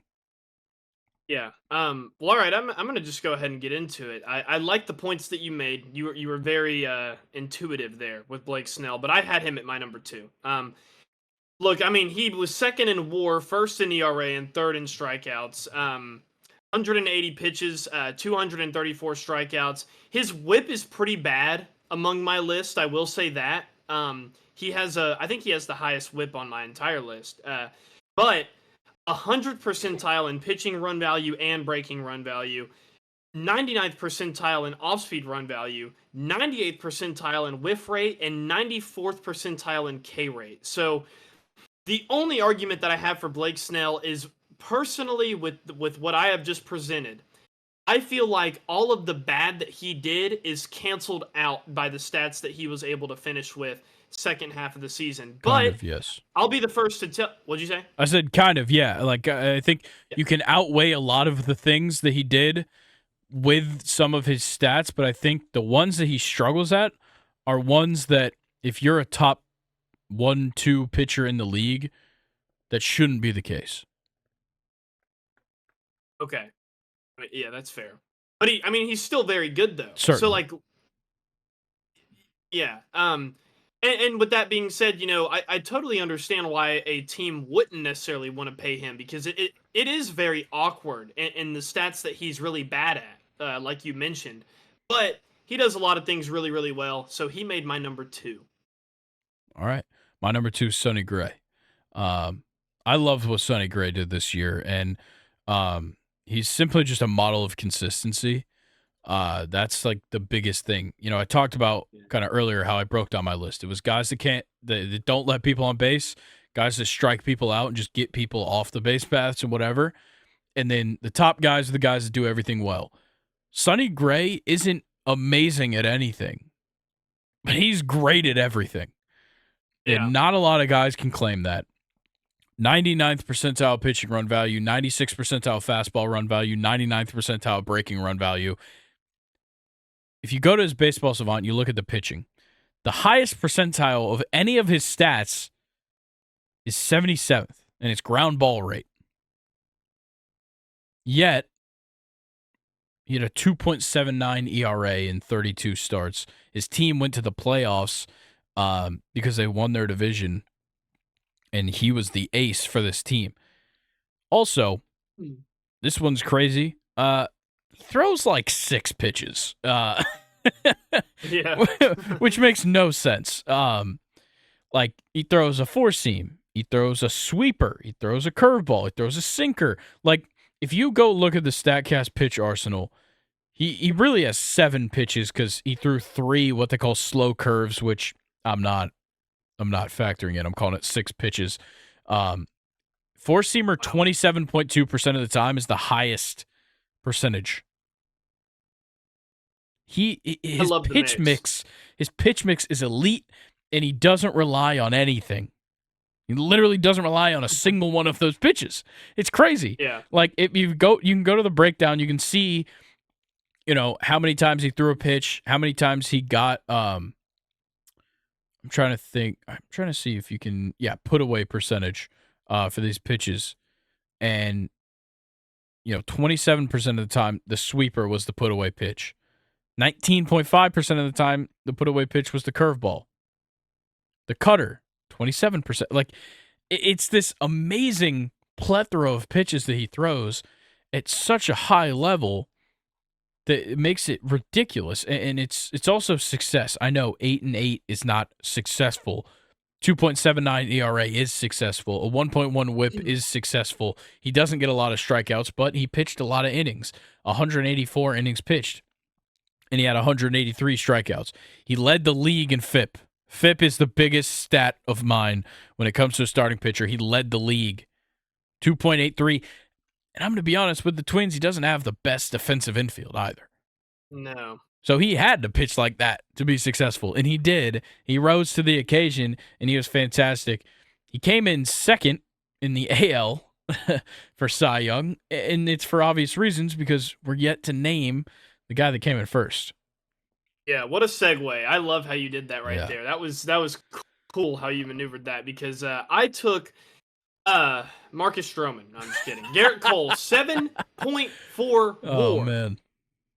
First in the MLB, 15-4 win-loss. That's also pretty decent. 2.63 ERA. None of that phony 2.25 from Blake Snell, which is a joke, by the way. 209 innings pitched, 222 strikeouts, and my first whip sub 1. Drop the mic. This guy was crazy. He was the only whip sub 1 crazy this season, in case anybody The was only wondering. whip sub 1. Yeah. Tied for first in quality starts. He was fifth in strikeouts among the entire MLB because there was a tie at third place. He was third in innings pitched, second in ERA, and 100th percentile in pitching run value and fastball run value. He has one of the best fastballs from any starting pitcher in the MLB. And Garrett Cole, I remember, a couple seasons ago, I was calling him a pussy. I did not like him in pinstripes at all. Now, this season, he by far the best player on our team. With Aaron Judge being hurt, Garrett Cole was the guy. And throughout the struggles of injury and people just, Yankees fans being harsh on the team, there was one consistent factor there, and that guy was Garrett Cole. And guess what, Grayson? He got his first Cy Young of his entire career last year. Yeah, which is so surprising. I couldn't be more proud of him. Yeah, I love Garrett Cole. Yeah. Once again, when you look at Garrett Cole's stats, it follows this same ideal that I've had throughout this, which is the best pitchers are great at everything, and they're bad at nothing. Sonny Gray was bad at nothing last year, other than, I guess, winning games, which the Twins were just good enough at, I guess, in their division, but bad at in general. Garrett Cole was great at everything.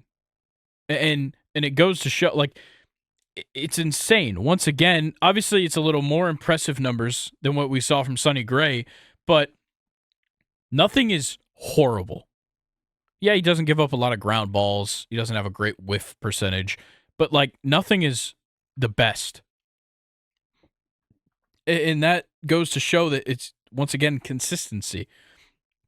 A guy can go out there and do the same thing to the same player and a different player every single time, the same way he'd like to, and he just has his way of going out there and pitching a great game over and over and over again, and that's how you win Cy Youngs. That's how you become the best player in the MLB, and that's how you lead the league, or at least lead the American League, in win-loss percentage, ERA, games started, complete game shutouts, innings pitched, ERA plus, whip, hits per 9.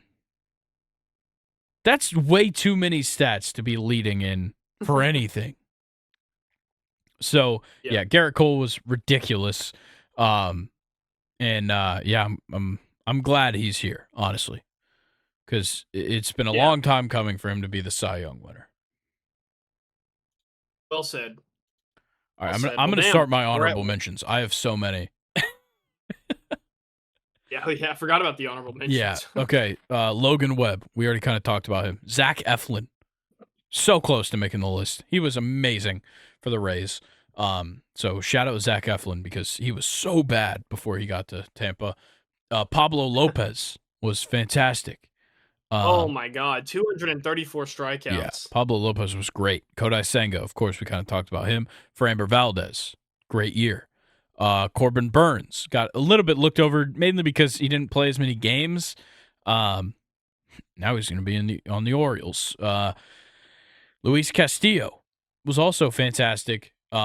He had some, giving up run issues, some late season performances that weren't the best. So that's my honorable mentions. Then I have the not honorable mention but deserves a shout out list, which is Jordan Montgomery. His regular season was weird because he got traded. But it ended up being great, and he won a World Series, so you got to get a shout-out for that. Tanner Bibby was ridiculous as a rookie. He was amazing. Genuinely stats that you don't see a lot out of a rookie or even just a young pitcher in general. But he got overshadowed because he plays for the Guardians, and nobody watches a Guardians game. Clayton Kershaw for having a sub-3 ERA at 500 years old. He's insane. And then Shohei Ohtani for having such good numbers and also hitting a lot of home runs and being one of the best hitters in the league. And he also won AL MVP. So it's pretty hard when he...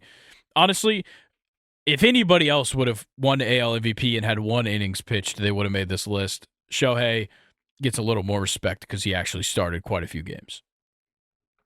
That's fair. And then I guess I can get into my honorable mention. So Jordan Montgomery also made my list. He actually finished the season with a 4.1 WAR, which if I was going off of WAR entirely, he probably would have made my top 10. After his trade to the Texans, he just only got better. Sub 3 ERA at a 2.79 and a almost a 1.1 WHIP and a great playoff run. Merrill Kelly, I don't have any stats. Just he's underrated. Yeah, I mean, I just agree. a fantastic, solid season all around for Merrill Kelly. And then Framer Valdez also made my list. 200 strikeout season for him, and also 2 complete game shutouts. Shout out Framer Valdez there. I think one of did Justin he throw a no Steele, hitter? I think so. Pretty sure he threw a no hitter. Maybe a combined no. I think so. I think it was in the summer. Yeah, when he I did think that. so. Justin Steele made my list. He was phenomenal as well. And then Kevin Gosman made my list. All right. Well, let's go ahead and that took a lot longer than I anticipated. Let's go ahead and get into the Premier League. Pretty bad weekend. I'll say it. Yeah, we'll start with that. It's a bad weekend of matches. This would have probably been a great week for us to just do a table update, considering, we're 24 games in. That means there's 14 games to go. So that probably would have been a good decision, but we don't make good decisions around here. Hell no. So instead, we're going to talk about Fulham versus Aston Villa first.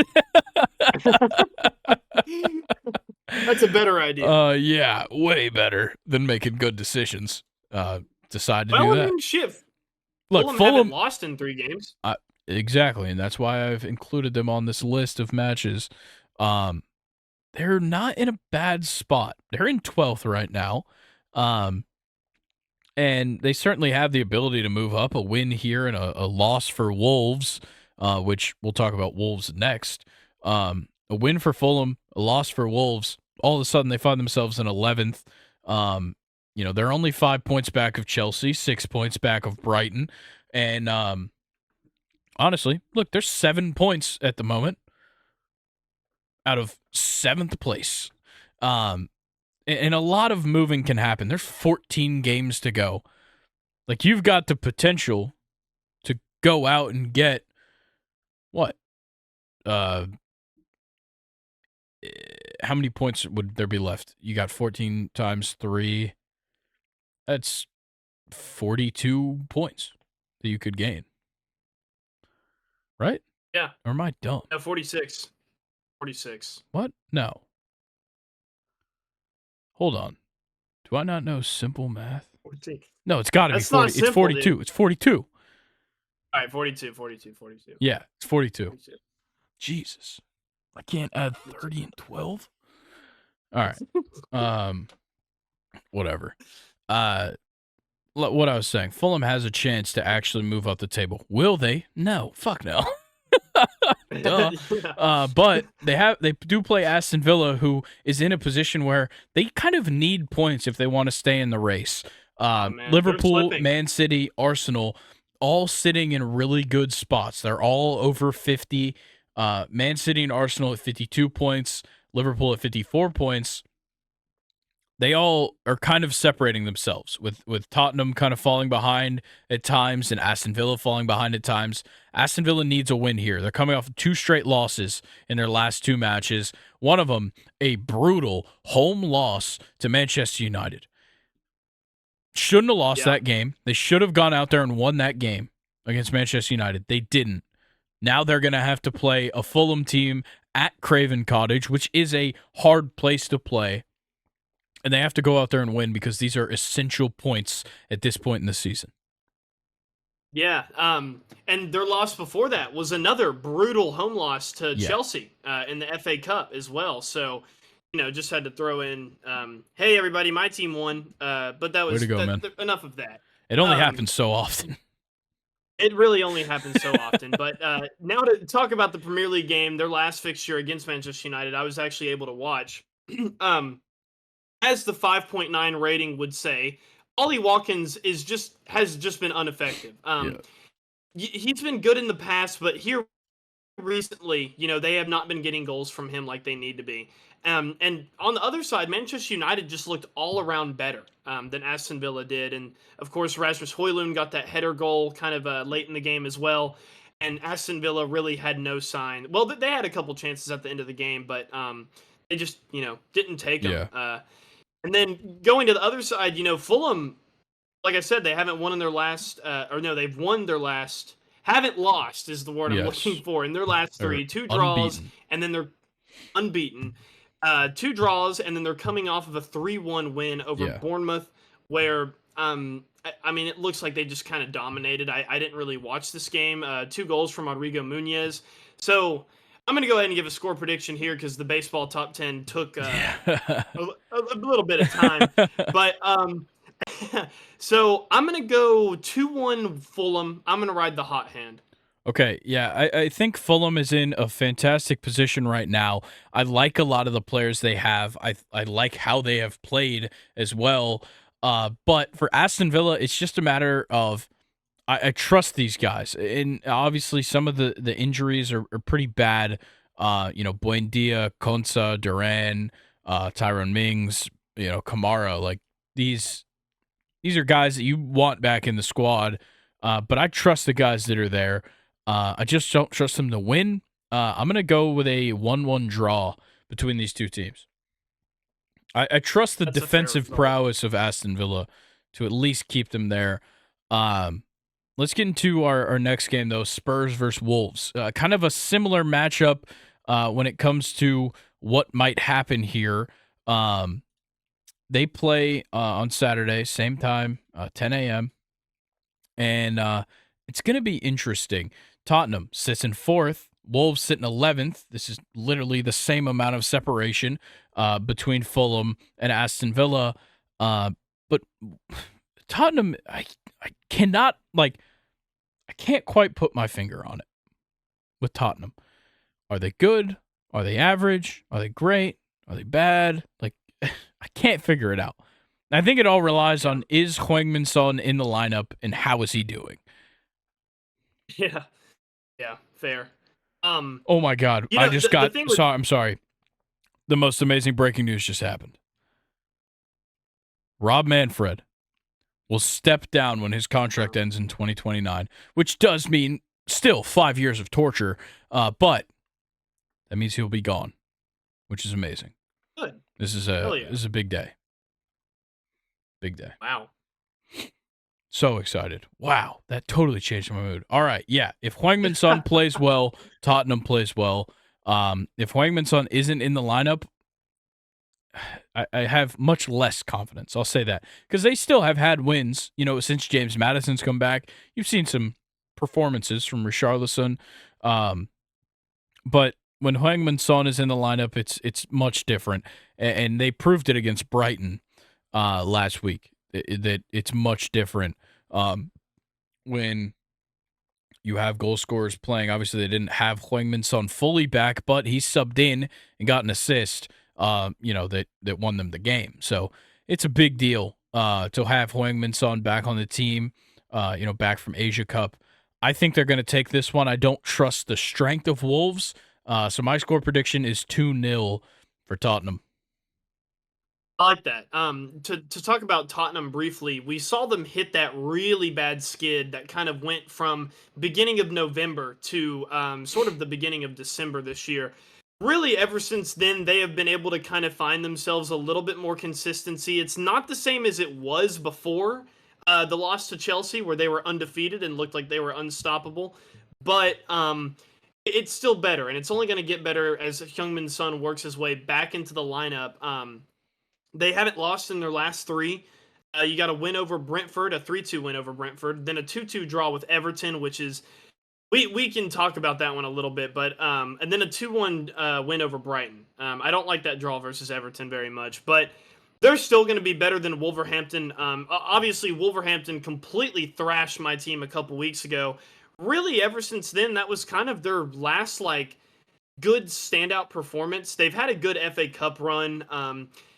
Obviously not doing that hot in the Premier League because right after that 4-2 win to Chelsea, they're going to drop a 2-0 loss to Brentford, where they didn't even score. Yeah. So I'm kind of with you. I think a 2-0 score for Tottenham being the winners is couldn't be more perfect for this situation. So 2-0 Tottenham.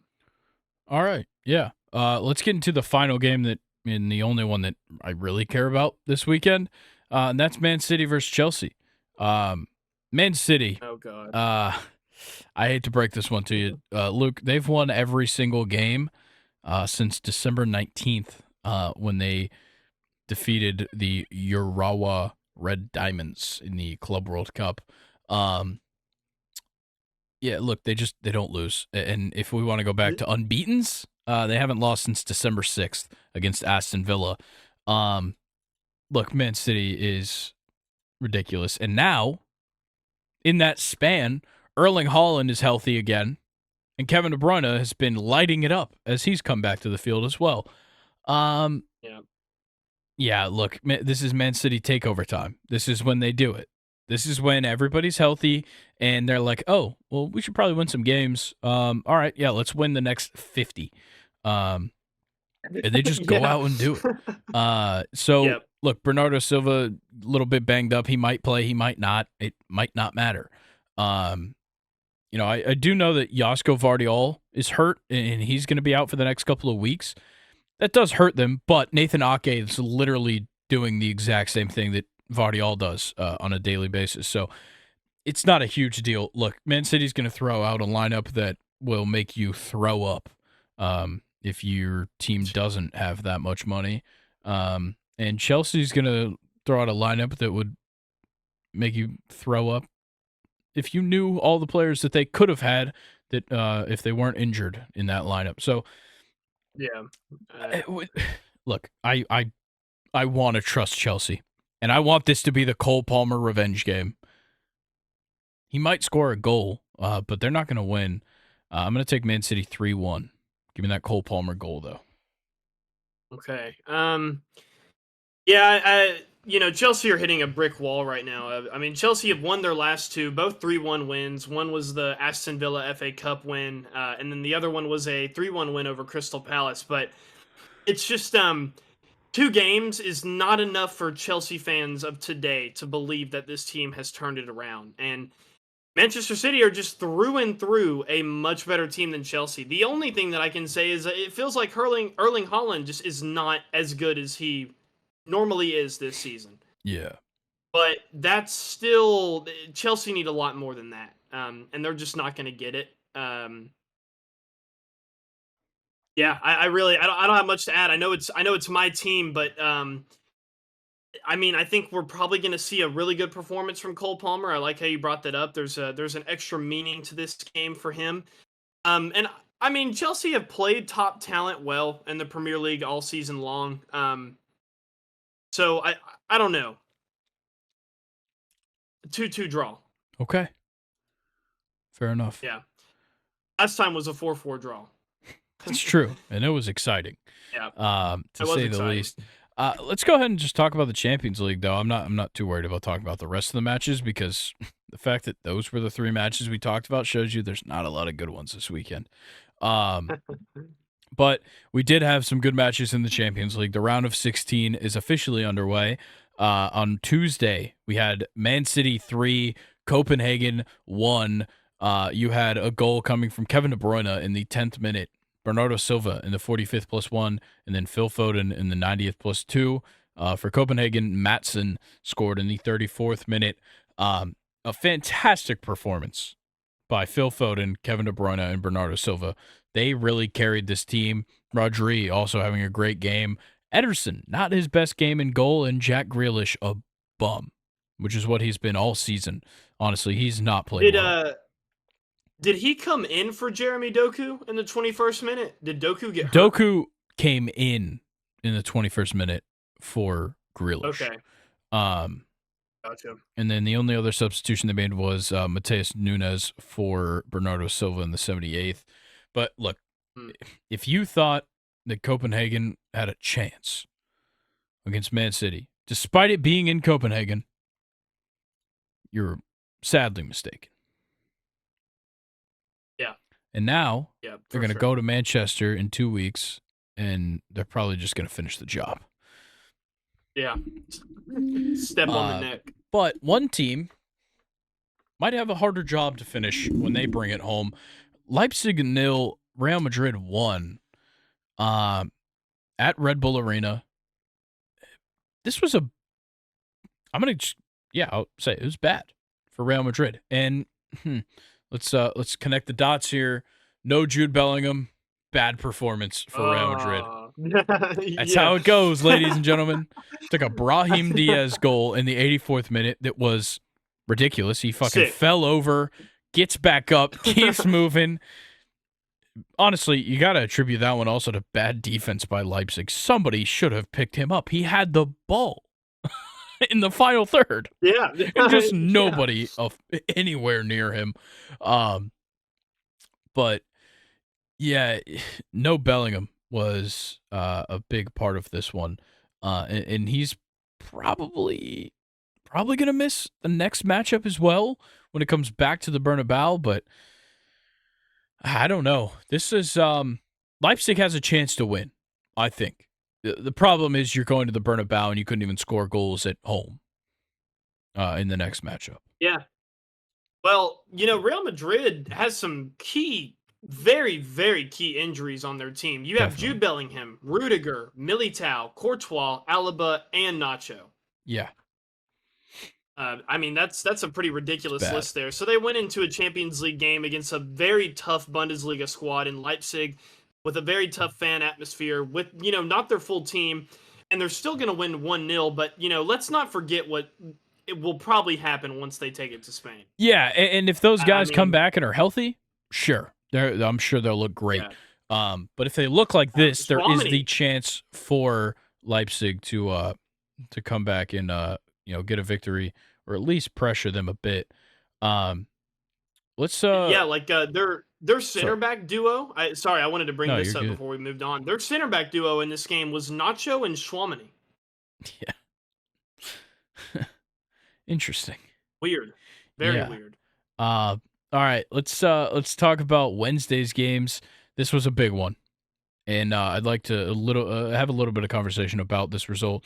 Lazio won, Bayern Munich 0 on a penalty that came shortly after an Upamecano red card and a Joshua Kimmich yellow card. Just crazy to see Lazio pull off an upset.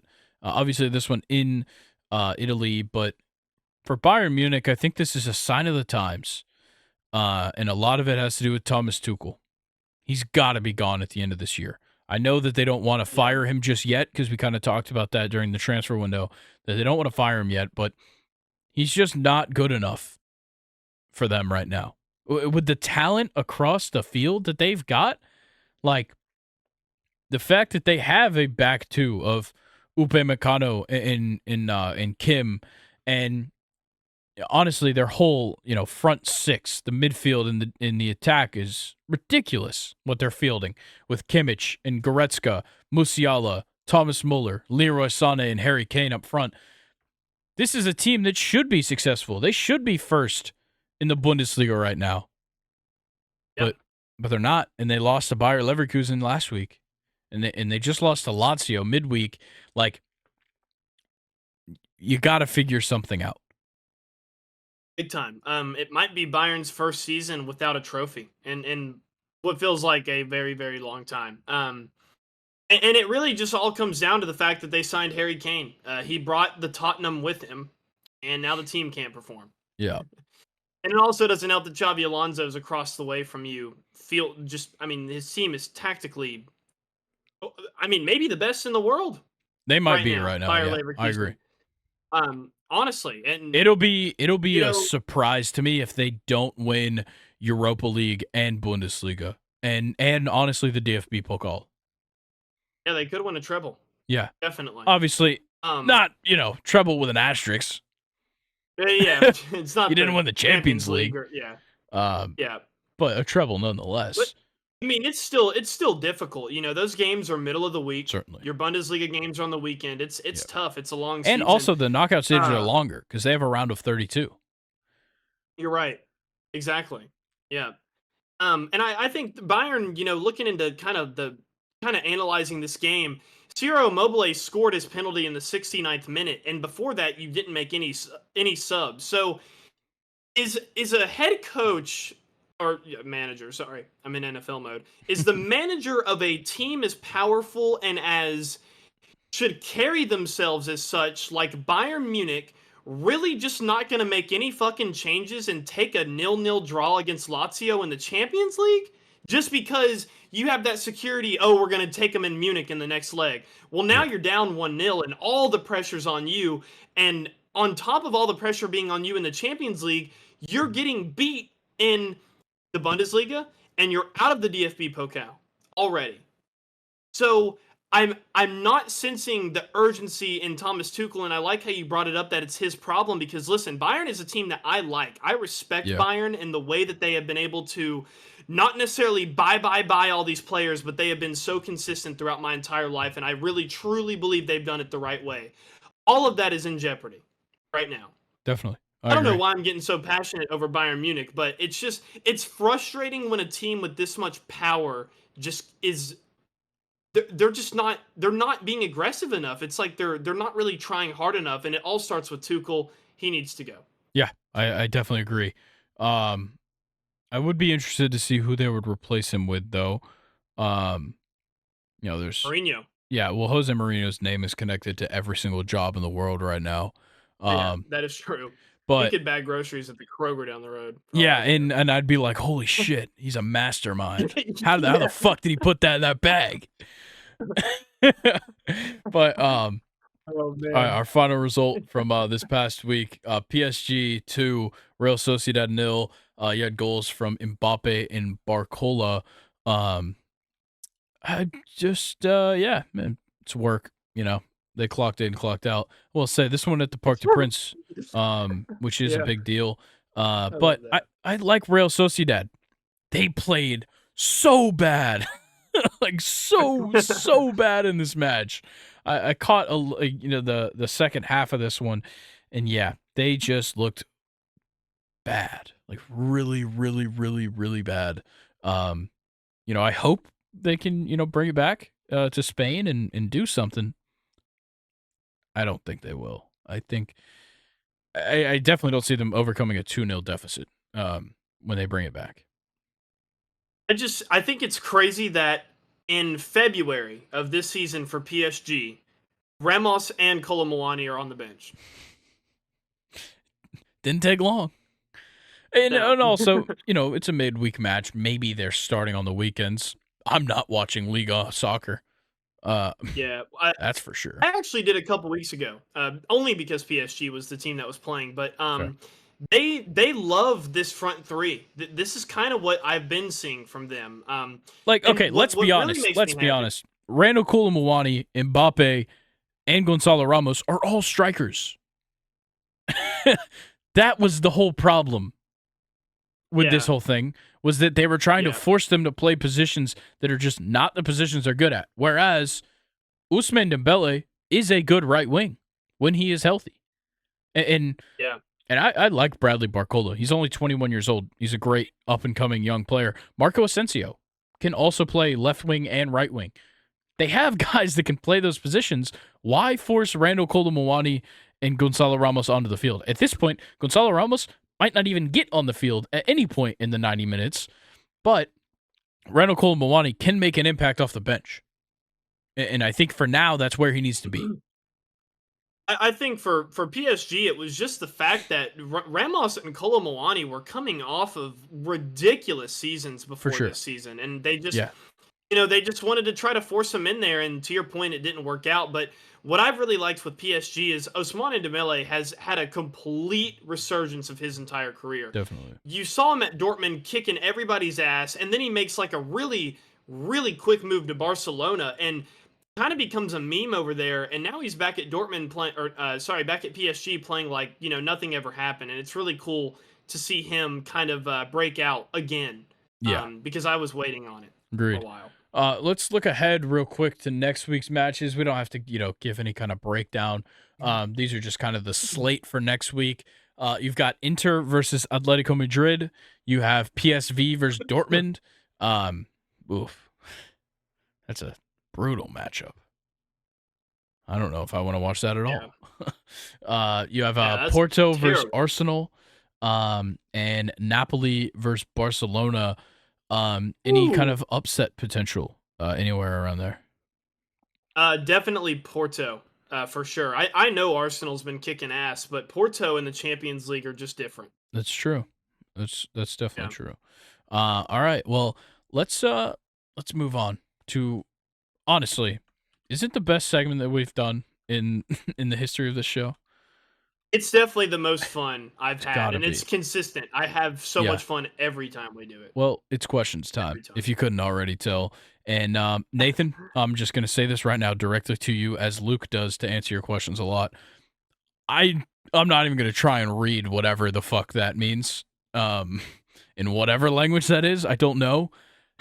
Looks like South Asian, maybe. I have no idea. Probably means questions time. Yeah, it means something. It must mean more questions. Questions is in English. All right, this one's a question for you directly. I will have no input. Luke, what should Grayson's first drink be on Monday for his 21st birthday? Oh man, your first drink ever? Yeah. Shit. Well, it's What should it obviously be? got to be a good one. Yeah.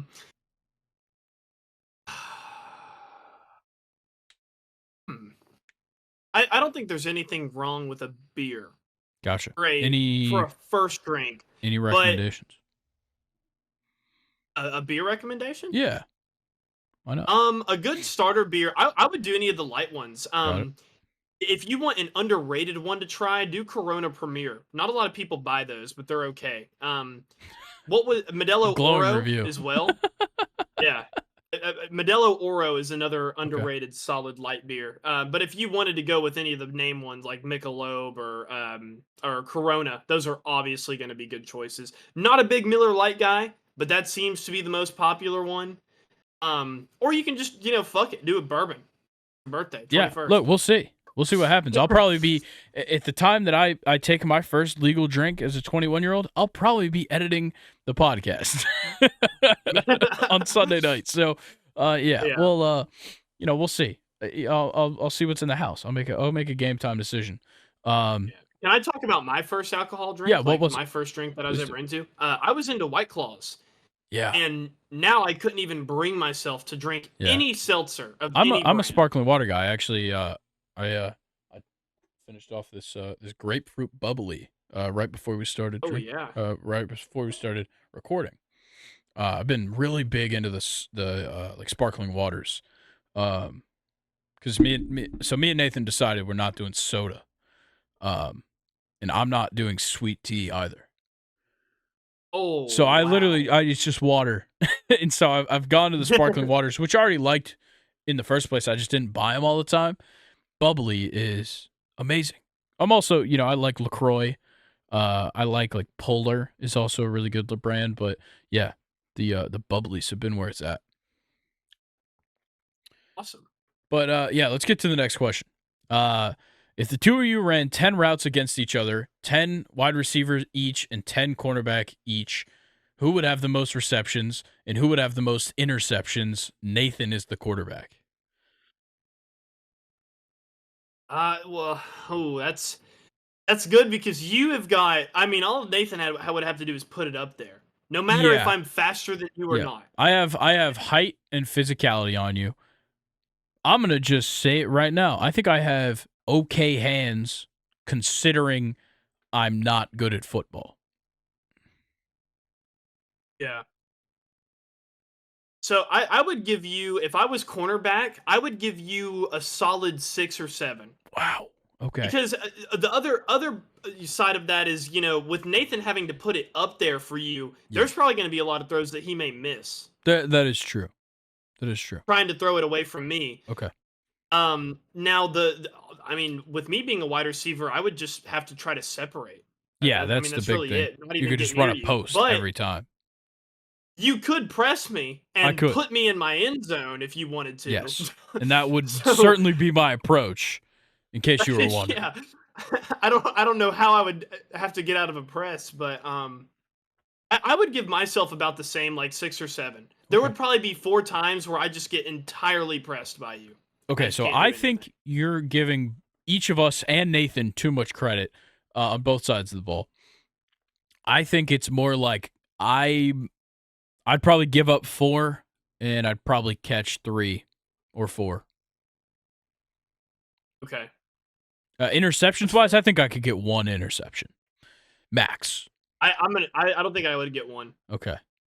Just Not an because like interception, if no. Nathan throws one and it's a little up and like you have to slow down for it and I just catch up to it. Yeah, only because Yeah. I have the height advantage on you. Yeah, that one's an interesting one. Well, maybe we'll just Yeah. have to try that out one time. Um, Oh, second and short video? that would be good. Yeah, How many that home would be good. runs will the league leader have this year in the MLB? Oh, wow. That is a So this really, really past good season, question. it was Matt Olson. I believe he had 52, 54, 54 home runs for Matt Olson last year. He was the league leader. Hmm. I'm gonna go with like 48. I just feel A little like lower. Okay. the past 2 seasons in a row, we've seen some just ridiculous home run counts that Yeah. are just abnormal. So I'm gonna take it back down again. But in saying that, I think that there will be more home runs from other people. It Gotcha. just you won't have another guy in the 50s. I I think we're gonna see a 60. I think we'll see a 60 this year. Um, Really, yeah, from and Acuna I Jr. no, I don't think so. It could be anybody. Um, but I think we'll see one just because it's we're trending that way. People are giving up runs. People are giving up a lot of home runs. Definitely. Um, obviously we saw Judge do his thing 2 years ago. Matt Olson breaking some Braves records this past season. Shohei not even going to be pitching this year. Like last year, he pitched and he didn't play the whole final month of the season, and he was first in the AL in home runs. Who knows what he can do if he's just focused on hitting for a year? Um, Yeah. so yeah, I think maybe we'll have somebody hit 60. So I'll go with that. Um, what pitcher will have the most strikeouts for your team and how many? Well, Spencer Strider, 300. Um, that's Has the that been done easiest call before? ever. Yeah, it has. Who's pitched a 300 strikeout season? Here, give me 1 second. Is it like a 1905 No, guy? no, it's like the popular names for the most part. Okay. Obviously, there's some names not popular, but like you, Yeah. you look at like Sandy Koufax had a 382. Randy What? Johnson 372. The record is Matt Kilroy in 1886 with 513. But if we're talking, common era, or even if we're just talking after 1900, Nolan Ryan has the highest with 383 in 1973. The most That recent would be that like Randy Johnson in 2001 with 372. in 2001, somebody Yep. almost doubled what Spencer Strider had this year? No, not double. Not almost Yeah. double. No, Not double, but I had no. 100 more. Yeah, he had 100 more. That's ridiculous. I didn't realize that people were Yeah. I didn't I know don't know that. if you know this. I did not Garrett know Cole that. has had a 300 strikeout season, 2019. He had Really? So 326. It was with the before he was, yeah. Astros. Yeah. Chris Well, Sale, shit. I didn't realize 308, that it was doable. 2017. Clayton Damn. Kershaw, 301, 2015.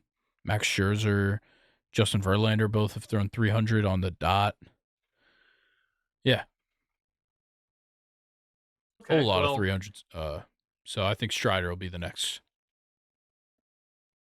okay. Dang, this one's hard.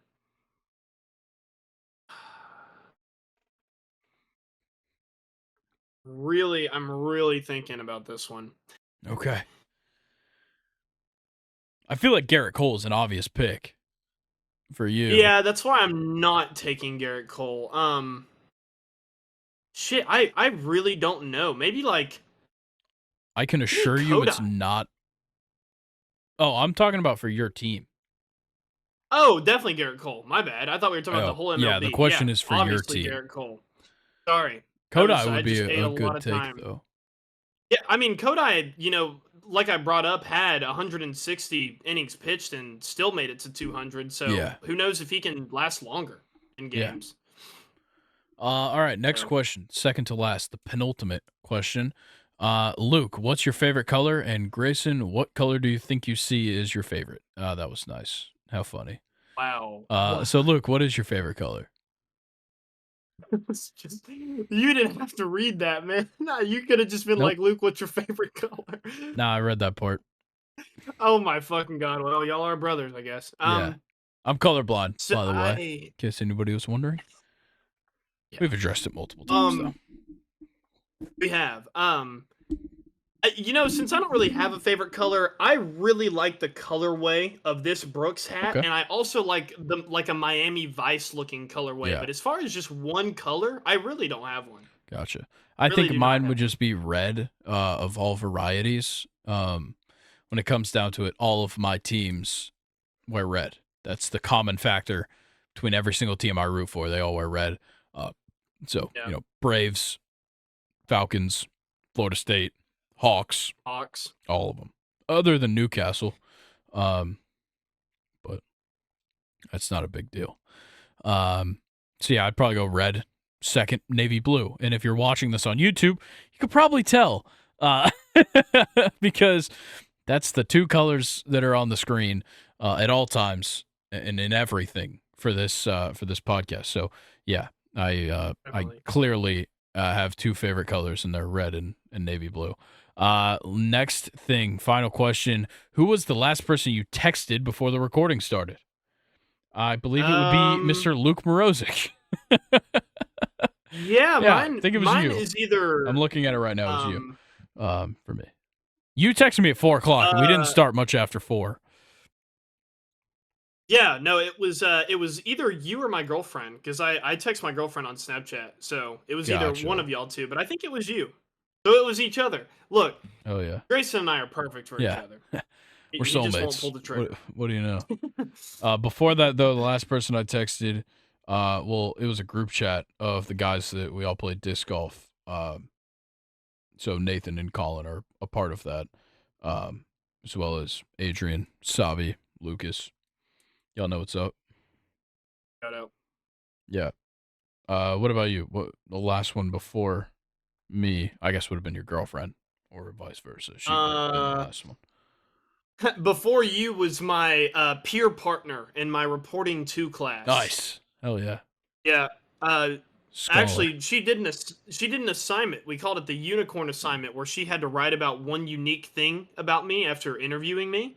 And I got to plug the podcast in front of my entire class. And it is a Nice. lecture hall.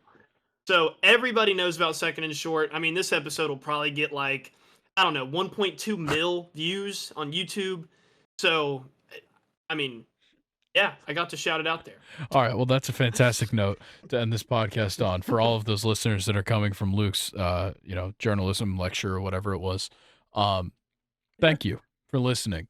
And if you can see me right now pointing into the camera, I want you to subscribe to Second and Short, and then you can also like, comment, follow, turn on post notifications on YouTube. Then if you're on the podcast platforms and you're listening to me through your headphones, your AirPods, your car speakers, a boom box from 1980, whatever you're listening to me through, you should go to that podcast platform. You should rate 5 stars and follow us there. And then you should go to the link tree, or if you're on YouTube, look at those links right down here below me and Luke, and visit those, follow us, interact, comment, send us a DM, I don't know, and then join the subreddit. And it's 2ND short. Super easy. r/2ND short. And you can submit your questions. Submit them by about 4:00 on Thursday, and they will be featured on Questions Time on the podcast. Luke, anything for the people? Yeah, I just wish the Hawks were better. I watched them play last night. Me and my girlfriend went out to a nice dinner, and we sat at the bar. And we were down by 6 points, 5 minutes left in the fourth quarter, and then we get our food. I eat. I look up and we're down by like almost 20.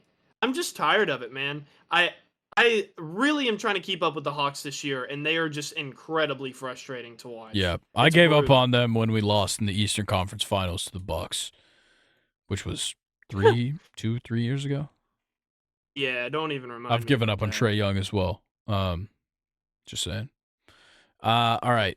Anything Whoa. else? Yeah, no, I'm giving up on Trae Young. We can't win. We will not win the finals with Trae Young as on our team. I've heard rumors about him getting traded. I'd love it. All right. Well, maybe there's a reason I'm not a huge Hawks fan.